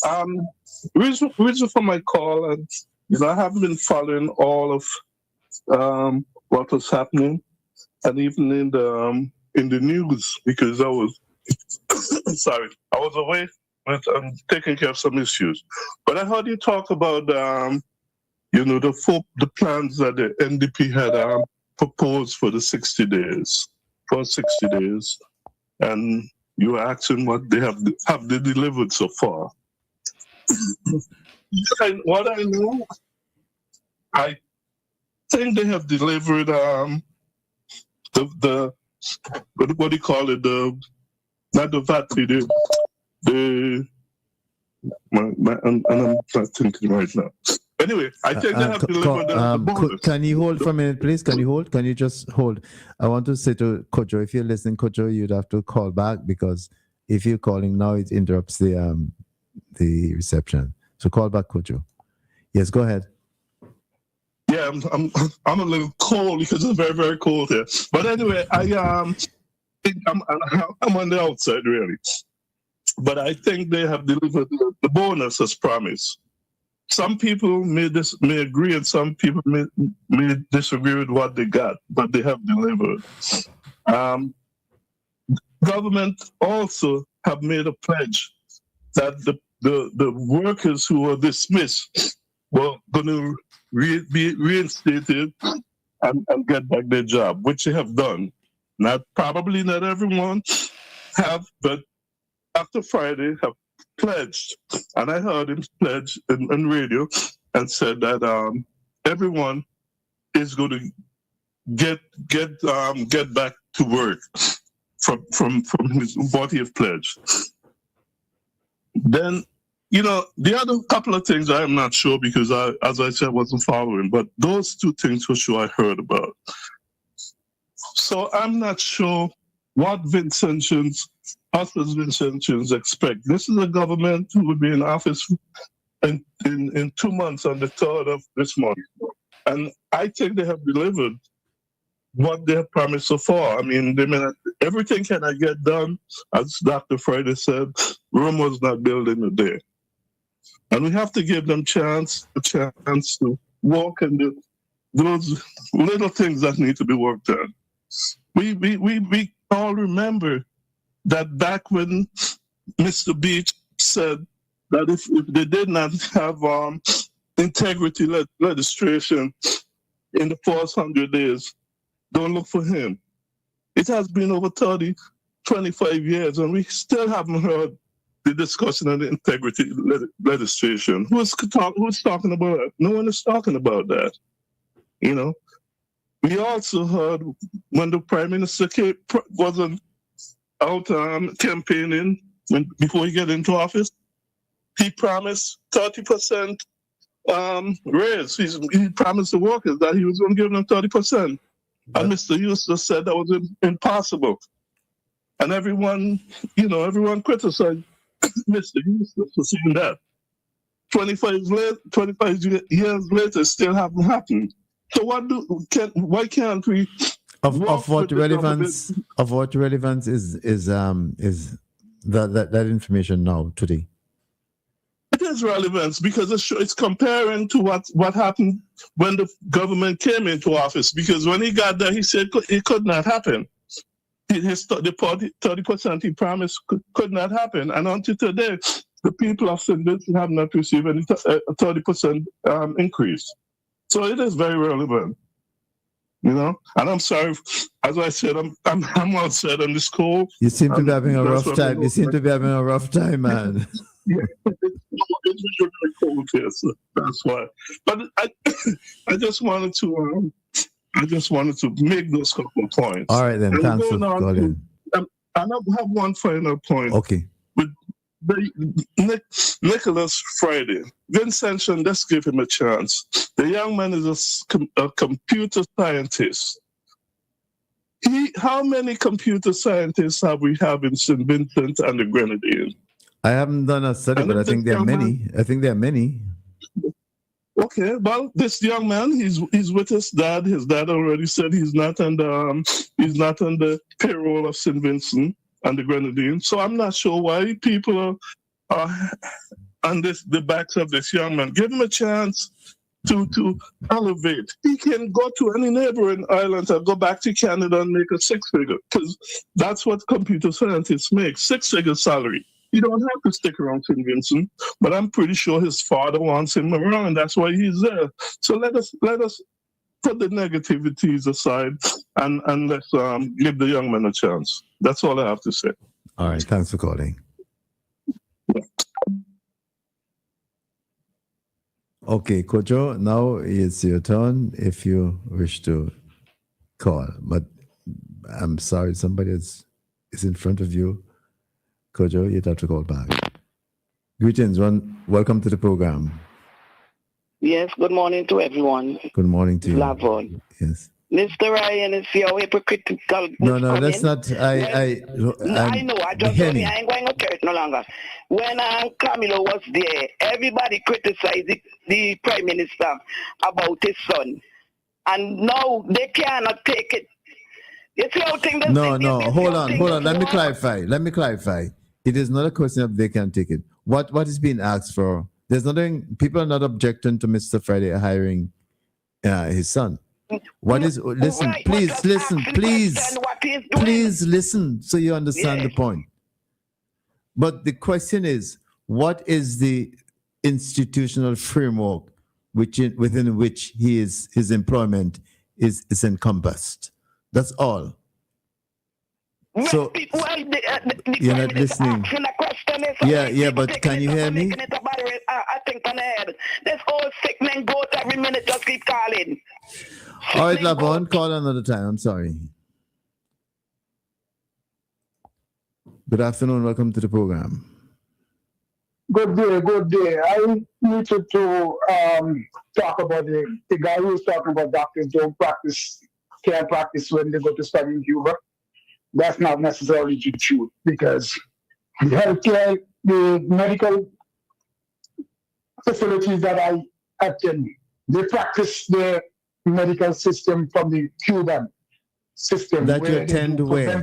Could you help us to understand? In California, we have my healthcare provider is called Kaiser, and they practice that they set up. It's identical as what Cuba does, where they do preventative methods.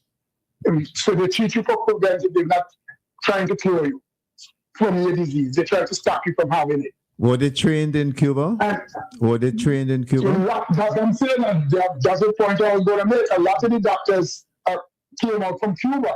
They studied. They have mission go to Cuba. So they received their practicing license in California. When they go to Cuba, they study. They come back. Medical insurance. But you also have to have a license to practice in the country. So I'm asking you. That's what I'm saying. They do get the license to practice here. Okay. Mm-hmm. Yeah. And they when they finish with Kaiser, they could go and work anywhere else in America, because all them don't stay with Kaiser. You know, I've known people who went on a mission, who went there to study too.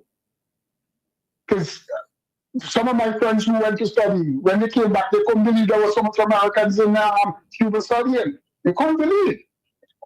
So, I mean, this thing that doctors in Cuba can come, doctors who study in Cuba can practice in America, that is not necessarily the truth. All right. That guy needs to get his facts and figures straight. Okay. That's not true. Okay. You know? And I just wanted to... Could you, are you ready? I mean, do they have to do the American Medical Board exam in order to get the license for practicing in California or in the United States? Well, it was strange enough with California. Anywhere you go study in America, if you study like in New York and you come to California, you have to do what you call a board certified. Exactly. So you have to do this test. Yeah. So it doesn't matter where you go. Anytime you study outside of California want to make sure you do their test. And once you pass their test, then you're going to play. You understand what I'm saying? So even if you practice in New York, Washington, or wherever it is, once you want to practice in California, you have to do that test. Same like a lawyer. As an engineer, I could go to work in New York and they don't ask me for no certification. But if you come into me as an engineer, come into California, they ask you for your certification. You understand? California is like a country by itself, a state by itself. They run their own rules. So that goes without saying. You have to do the test once you come back to California to practice. All right, Kojo, thanks. Yes, okay. Thanks for your contribution. Okay, good. Yes. Interesting conversation you're having.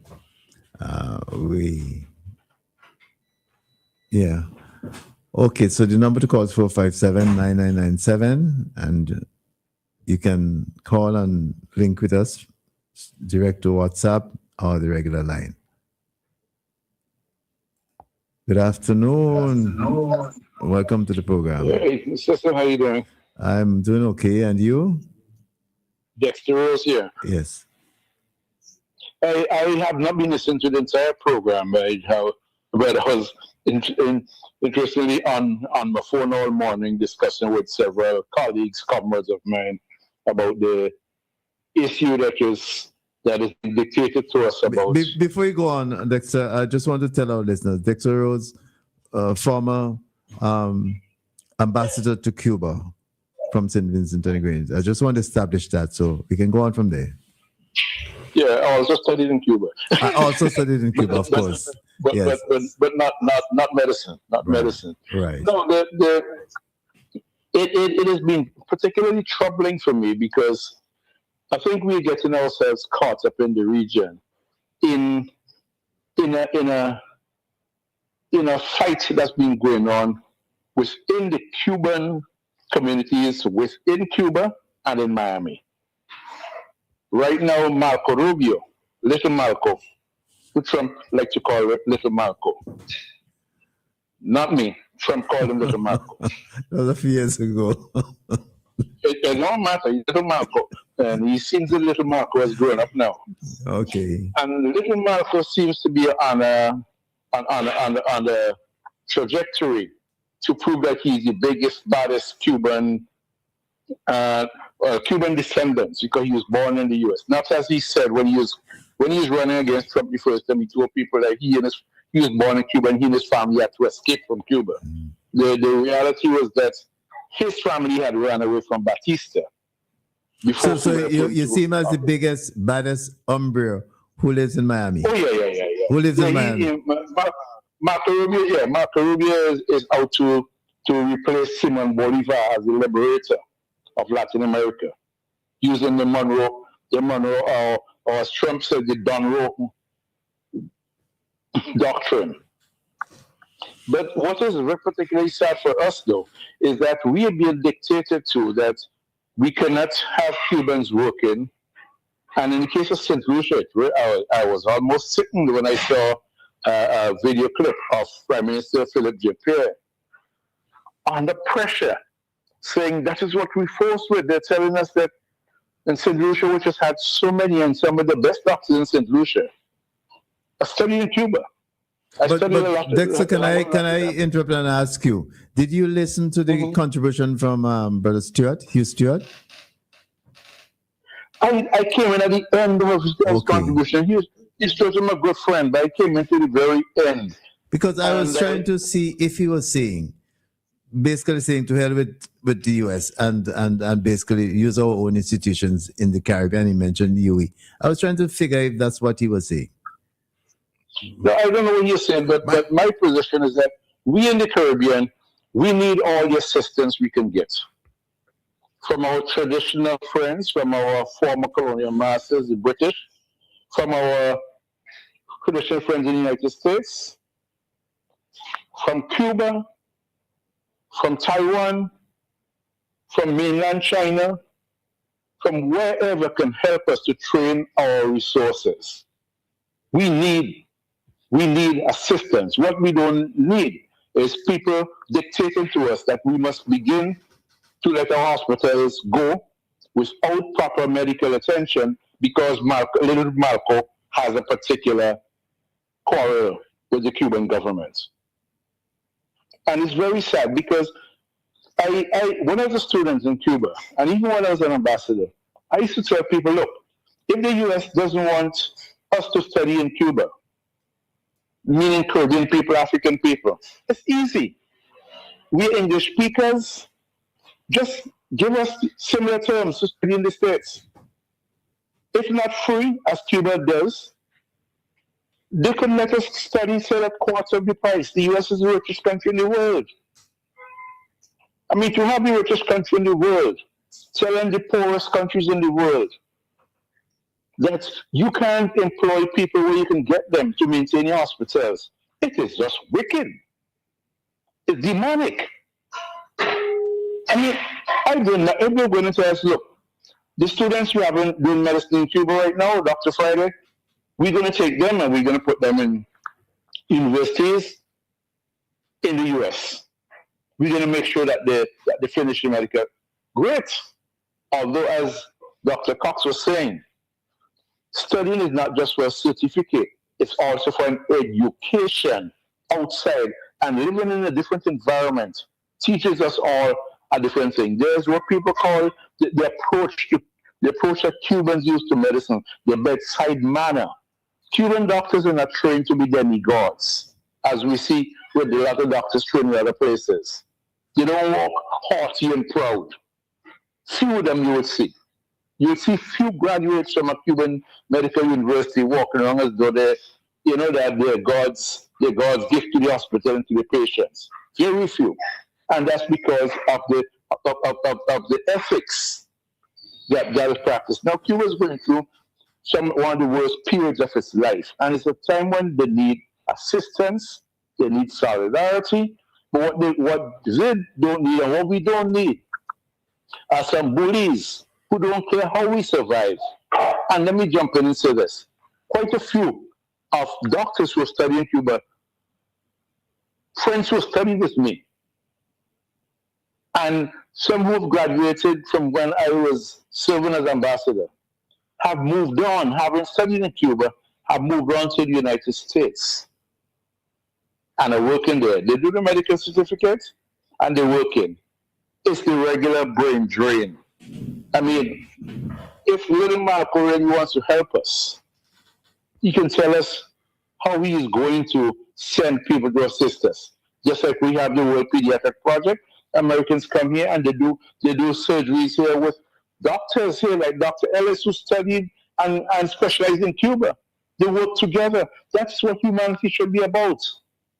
Not about you having some old grouse with your grandfather's enemies, and you want to make sure that Cuba goes to nothing. So you're going to make sure the rest of us go to nothing, and our patients die in hospitals because you don't care about us.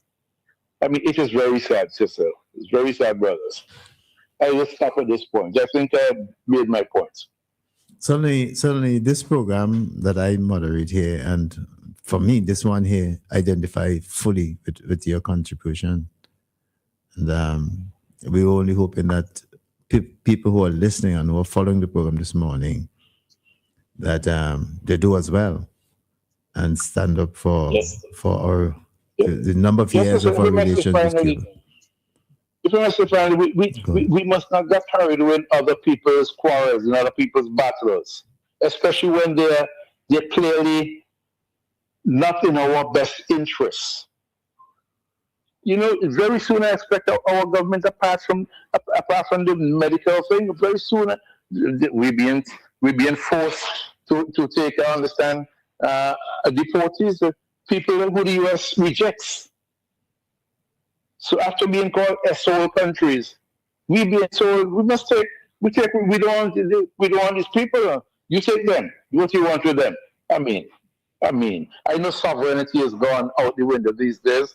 People don't even understand the concept of sovereignty, but it's about we're a Christian nation, and we need to act like Christians. We need to show love. I don't go with that one. Sovereignty is still there. It's still there. We have to just defend it.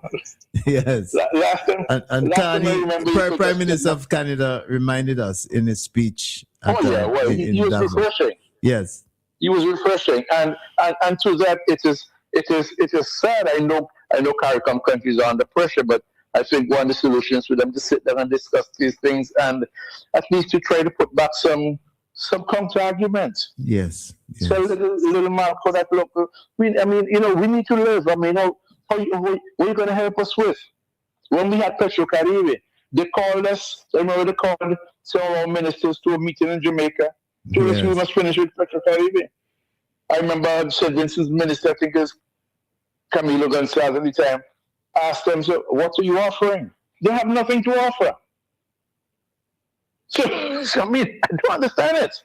Yes. I don't understand this kind of brotherhood where you're telling me you're taking food out of my mouth and you're not giving me any on the concessionary terms. I mean, matter of fact, if we talk, we might hear tariffs, no visas. Oh, where are we? What a sad world. Anyway, continue the rest of the program. Thanks for allowing me. Thanks for calling. Have a good day. Yes. Partly the point you were making earlier on, Pigeon. Anytime countries like ours attempt to move on and to put things in place to cater to our population. Creative. Yeah. We're being pressured. But that's life. Life is a struggle, and we have to find ways. Our history has been a history of struggle anyway. Caribbean people, certainly African people, has been a history of struggle, and we have to find ways to continue that struggle because that's what life is all about. All right, the number to call is 457-9997 if you wish to contribute to the conversation that we're having this morning. Largely, we started by saying we're going to be looking at for 60 days of the new administration, but we have kind of moved into other aspects of discussion, and certainly the discussion on the bullying of the U.S. in Caribbean governments and people is now coming into focus. We know we heard the voice earlier on of Prime Minister Philbert of St. Lucia, where he was saying that the government of St. Lucia is being forced to not send students to Cuba, to do medicine, which is interesting because, as Dexter just reminded us, it suits Marco Rubio's fancy and his intention. So this is where we are, and if you wish to contribute, to add your voice to the conversation, 457-9997 is the number to call, and that's WhatsApp or direct. Joel, you still there? I just want to say that as a leader, like in the case of Prime Minister Philbert, yes, you face the reality, and you have an obligation to say, well, okay, how do we counter this situation now in the interest of the people of St. Lucia or the Oasis and so on? So you have to say, what is your strategy? And one of the things is that we just simply got to try our best to get the best out of CARICOM. If CARICOM... Joel, can you just put a pause and take this call to come back? Good afternoon. Welcome to the program. Good afternoon. I'm back. Right? Yes. Yes, Brother Stu. For quite some time now, we have been very independent. What have we done for ourselves? Anybody ask that? What have we done for ourselves? Not do people on the administration, but by and large, the society. We have got education. And education is to teach us to work, to produce for ourselves, and to help others. But instead of that, we don't depend on other people. What are we extending to other people? That's a very broad statement to make. That's a blanket statement. You think you? It has happened. Okay. It's on the average. That is it. If we're dependent on Cuba, first of all, we've been dependent on the United States and England and so forth. I remember when I was working in government, I wrote on behalf of the government, the American government, for scholarships to study particular subjects in the United States. The response was that you have enough people trained already. And that response came from where? That response came from where? The embassy. Oh, okay. You have enough people trained already. And I can point to some people here. So the embassy was telling you, telling the government through you that St. Vincent and the Grenadines has enough people trained already? In the political subject. Oh, okay. We had people trained in Venezuela also. I was instrumental in getting some of them trained in Venezuela. Just by the way, Dexter Rose, good morning, sir. Good to hear from you. We're good friends from way back when. So, what have we done? Our economy, has it improved? How do you want to measure it? Has it improved? Has our employment rate gone up in comparison with our trading? In fact, I wrote an article some time ago, but our education is not inadequate. I mean it. So it's very important. If we keep on relying on other people like that, with Cuba, Taiwan, and the States, Canada, we start filtering in Canada also, you know. I have members of my family went to Cuba. And cousins live and work in Cuba. I have friends of mine went to Cuba for medical work. I've never been to Cuba, although I'd like to go to one these days. Nevertheless, we must pay more attention to ourselves. Could you hold for a minute? Could you hold on and let me invite Joel to. Joel, you're raising something over CARICOM and as a way of dealing with our situation. I don't know if you want to engage Stuart. Well, I am not sharing his view exactly, but I understand the perspective that if he's saying that it's not the end of the world, let's build a greater program of self-reliance and so on. Sure, we can do that, but at the same time, we should not necessarily be dictated to as to how and where and by what means we can have our young people trained in the field of medicine. And why is it that we should not have our young people go to Cuba for training, and we should resist that. But at the same time, yes, we should look at programs how we can build self-reliance. But as the point that I made to you earlier on, as we send persons to study in the United States, that is made our problem of self-reliance is also challenged, because we have a problem of brain drain. Persons stay over there, they don't come back here, and so on to return, provide service here. Cuba, persons who study in Cuba, we get that benefit at a greater rate, and so forth. But at the same time, as we deal with these problems, I was also making the point before you call back, that we still have to come back together. We just can't, little St. Lucia or little St. Vincent or little Grenada, we just can't still believe that we must be able to deal with these things unto ourselves. We have to work together, we have to lobby together, we have to advocate together, and we also have to use the resources that we have. So on. Earlier on, we made a point about engineers and so forth. There are engineers in St. Lucia who might be able to do some work in St. Vincent project. Doctors in St. Vincent who have certain specialties can do some work in Antigua, St. Kitts, and so forth. We have to work together and form a kind of a strategic union for the betterment of the people of the OECS. And we just simply can't just sit down and bellyache and say, well, the United States has done this and or done that. We have to put up our argument or counter argument and be forceful and be persuasive about it. But in the meantime, we still have to have alternative strategies and alternative source markets for resources and for training. And that's Andrew, let me ask Stuart, you're still there, right? Yeah.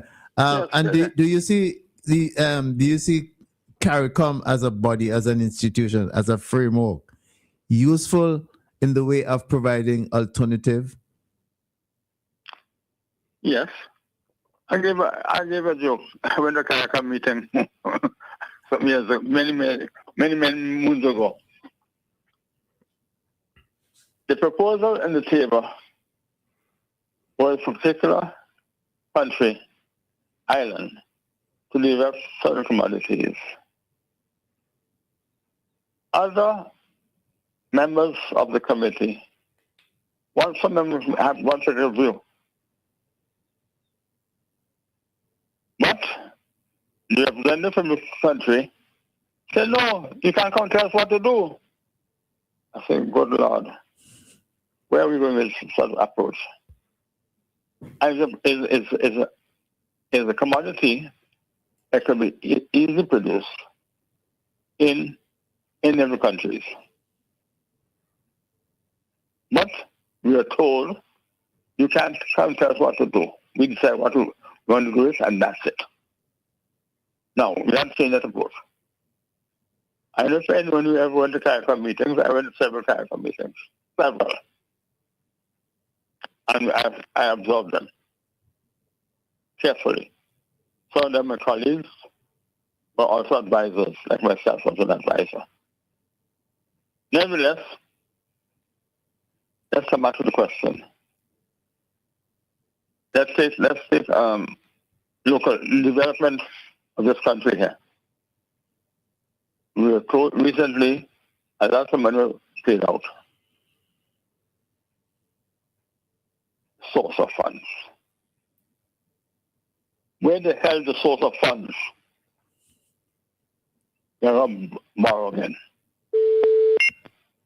I told my children they have to work twice as hard to be able to pay back from these loans. And by the way, I've had 2 children trained in the United States at the university level from my sweat and blood, from farming. Where is farming today? We must develop our country. Farming, I've read also that agriculture will be a problem in the future. I've read that in Israel turned the fighting the Palestinians. They turned desert into oasis. We turn oasis here into a desert in the front segments of Grenadians. Not quite so. Not quite so in my view, but anyway. So wait a minute. You say what we producing now? We go to the supermarket, all of it. Because a brother of mine told me you see the imported farine in the imported farine here. So imagine that, sir. Farine being imported in this country here. But you're raising another issue, you can't ban. Yeah, I mean, what do you mean? Somebody. I'm not sure telling you what our attitude. Okay. Our attitude. Okay. Is what determines our future. I told you already. I told my children they have to pay back, work twice as hard to pay back some of the debt the government is creating. All right. Instead of money. All right, Brother Stuart. Government pay not money, that government partisan money, All right. Doesn't mind. All right. Do you accept that, sir? Do you accept that? If I accept. Government pay that money is yours and mine. Of course, it's ours. Should we not have a say? We should have a say. I agree with you. All right. Do we have a say? And not just once every 5 years. Yeah, right. You see, we should have a say always. Yes.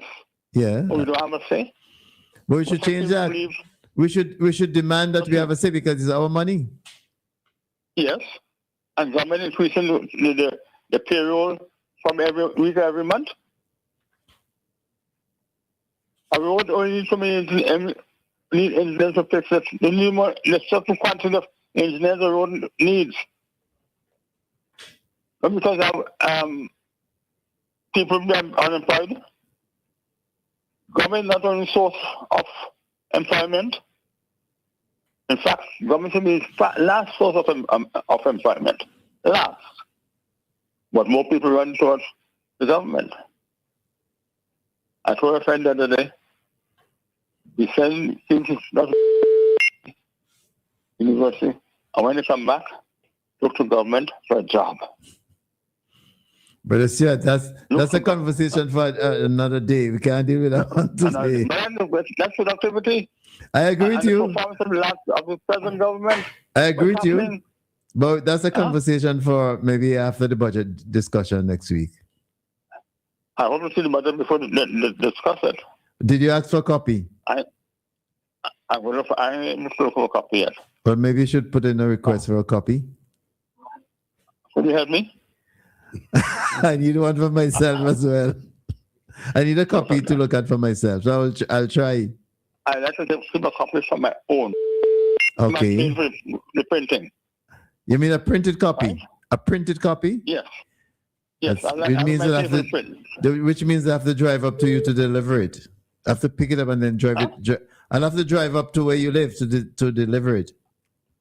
I don't mind that. I might pay the cost for that also. No, you won't have to pay the cost. I can cover that cost. All right, thanks. What are we going to get next week? Well, I don't know. I have to try and see if I can get a copy first. All right, so take care. Take care of yourself. Take care of yourself. You too. We're not going down the right way. We're not being productive at all. All right. That's your determination. All right. So thanks for calling again, and have a good day.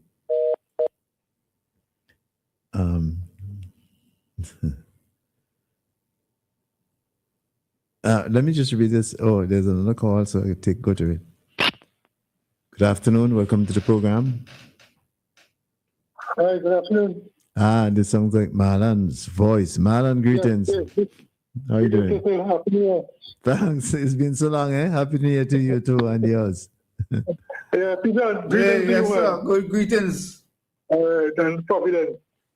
Yes, Mr. Stevenson. Yeah, what I'm calling about, I understand there's a new policy as regards to the new hospital at Islandsville. And it's apparent that the new administration wishes to shift all the services to the new facility, which means that the Milton Cato facility, the premises, the property, will be vacant. And it's a serious public investment. It has its problems, but I think we could make use of it to assist healthcare. And what I'm suggesting is we put a teaching hospital there. One of the medical schools, one of the more organized ones, could lease that property. Make sure that Vincentians get a benefit. So if they decide to go there, they don't pay the astronomical cost. That is part of the deal. So we work out a good deal to make sure that we can continuously train Vincentian doctors and so forth. Because that's a huge facility. And they could turn it into a training hospital. They could turn it into a place they could offer medical services to Americans who wish to fly in. A number of things could happen at that facility. And I do hope that, the Ministry of Health, the Minister, the Cabinet, they really think through what they're going to make, what use they're going to make. Because just recently, we spent millions of dollars on that facility, I think the gentleman from Beckway, I can't remember his construction firm, they did a lot of work. They did over the theaters because the theater had some problem. They did over the pediatric section. Right. They did a lot of work. So to walk also, I think on the female surgery ward. Yeah, we did a lot of work. So I think that we should seek to get some kind of investment, some kind of partnership. We could put that in as our equity and probably look for returns out of it as an investment, because the whole medical school business is a lucrative business. And if they do it seriously with a service element onto it, perhaps is another opportunity, because also you'd have people coming in, increasing our consumption, bringing in foreign exchange. So the opportunity is we could turn it into a huge opportunity. I wish that, we could discuss a bit more and we could turn that asset into something which is more productive and viable. I just wanted to share that a little bit. So it's not simply a case of closing it down or relocating, no, yeah. but using the structure in a yeah. Because the old colonial side of the hospital could turn that into administrative, you could turn that into classes, and the design, because the bottom part of it is really designed as a hospital. Mm-hmm. The other buildings that you put beds in, Mm-hmm. So it's just a thought that I'm putting out there. As if you've studied this thing already and you don't come up with these plans. I assume that the clinic would have remained anyhow, right? Because it still need a clinic in Kingstown. Right. So the clinic can remain, and I also understand there's going to be a clinic in Lago, right? In Chaps, the previous government had already earmarked and acquired the land in Lodge Village. Lodge Village, right? So there's a clinic in Lodge Village. There's a clinic in Sign Hill. Well, there will be one. There's not one in Lodge Village now, but there will be. Will be one, right? There's one in Sign Hill. Or maybe switch back to Chaps. Right? Or maybe it might be moved back to Sharps, you never know. Well, based on what I heard, the representative for Central Kingston, he is happy. I will take what he gets, he says. So Meaning, Marlon, I have to remember that was a different point in time. But that's Lodge Village. He was talking about Lodge Village. Yeah. Lodge Village location. Lodge Village as the location. Okay, all right. Yeah. Based on what he said. Yeah. But you're going on to make some additional points. Right, just to say that the emphasis on Kingston Clinic might be reduced somewhat because of that, you know. So just having that clinic there alone, I think might be sufficient, and we could probably even, well, it's me thinking. I'm not a medical person, not a medical planner, so let me not stick my neck out and say things which are not viable. But it's just the broader thought I'm thinking about. Yeah. Yeah. Very useful ideas. Yes, I did. The Minister of Health, Daniel Cummins, spoke about the move to Annesville, but I don't recall if he had said specifically what would be the alternative use of the facilities now known as Milton Keynes. Yeah. So maybe I didn't hear maybe Minister Cummins might consider it appropriate to call in on this program in the minutes that remain and let us know what his thinking is. Well, in all fairness to him, there's not enough time because we only have 5 minutes. He may wish to. Perhaps on another occasion, we may wish to invite him to come in and talk about the drill. Okay, gentlemen. All right, Marlon, thanks for your very good ideas. I was going to suggest perhaps you might want to put some of those ideas down on paper. So you and you can share them really. Very good ideas. Yes, but I do believe though that they would have had a discussion already at cabinet level or the Ministry of Health already on the alternative use. Yeah, I'm sure. But we have come to that time of the program as usual, as always, where we have to round up. So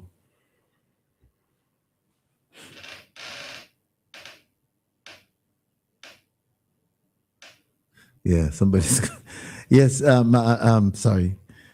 Joel, Pigeon, it's about that time we gotta just round up the discussion. We didn't get to deal fully with what we had said we were going to do, looking back at the reviewing the 60 days of the new government. But we as we go along, we would be able to touch on different things. I mean, as we go from week to week on the program, we'd be able to touch on different things. Some people have sent some WhatsApp messages. Some of them not really relevant to the discussion, so I'm not going to touch them. Yes, so let's round up, and as we come to the Joel, you raised some points at the very beginning. You think we have? Yeah, we can. You see, basically about having the a different narrative towards dealing with the challenges and the uncertainties that we face.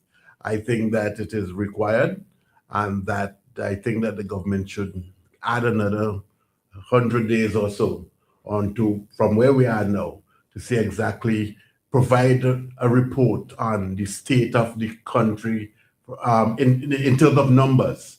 In other words, an operational audit, not just necessarily to say where we're going to see who take this and so forth, but just say exactly where the deficit is in terms of resources, in terms of where the productivity level should be and or efficiency level should be, and what we need to get. Even if we don't need to say what we need to do to get there, that will come afterwards. But at least just say, do a gap analysis and say, this is what the situation is as at the 1st of March or the 1st of April 2026 and so forth. And we can use that as a baseline index for going forward. So we can also make comparisons in 1 year's time, 2 years' time, 3 years' time, and down the road. My other closing comment is has to do with the budget ahead. We listened to the Minister of Finance, and he gives like a 5-hour presentation. And then we have the debate that will run for another 4 days or so. So when you add everything, it's a lot of time and so forth. There's a lot of material coming out. And I'm not saying that that the members of parliament or the minister of finance should take shortcuts. But at the same time, I believe that using the technology available, that we should be able to get a document or something online that says, in terms of the budget, that any average person can go online, whether it's the government website or elsewhere, and read, a document that's very succinct, that captures the very essence of the budget presentation for 2026. And equally, if so be it, we can also get summaries of the key points that the other parliamentary members have made, so that those can go back and read. And persons like ourselves on the radio stations, journalists, whomever, can go and analyze and digest fully, because we would not have a full opportunity to take in 40 and 50 hours of debate and so forth. I just would hope that can take place, and it's just a suggestion to the administration. Certainly, it would help Hugh Stewart. He may not meet his full satisfaction, but it would help, and for sure. Yeah, John. I'm looking forward to the presentation of the appropriation bill. I think it's from Monday. The tenure of the debate so far seemed to be quite good. The presentations were the following Monday. You mean not tomorrow? No, not tomorrow. I was saying it's the 9th. Yes. I'm impressed with the presentation so far, and this is the where is the word again? The decorum seemed to be on target, generally speaking, and let us hope that it continues from next Monday. Mm-hmm. All right. We didn't get to, as I said earlier, we didn't get to fully go through or review the list of things that ought to have been accomplished in 60 days. But some people have indicated that some of them were done, some were not done. But we can come back some other time subsequently to look at those matters. In the meantime, I think we've had a useful discussion today. Certainly focus on the question that was sparked by the revelation from the Prime Minister of St. Lucia, Philbert, that they've been required by the US government to curtail or terminate the study of St. Lucian students going to Cuba to study medicine. We hope, if it comes to our case, that we will have an appropriate response to that. Our leader, that is, our government, will have an appropriate response, because certainly we have sovereignty, we have independence, and we need to exercise those things. So we thank you for being part of our discussion today, whether it's through WEFM or Star FM and Garfin Radio. We hope that you enjoy the rest of the day and the rest of the week. My name is Cecil Ryan on behalf of Pijan and Joel and Karen. Good afternoon.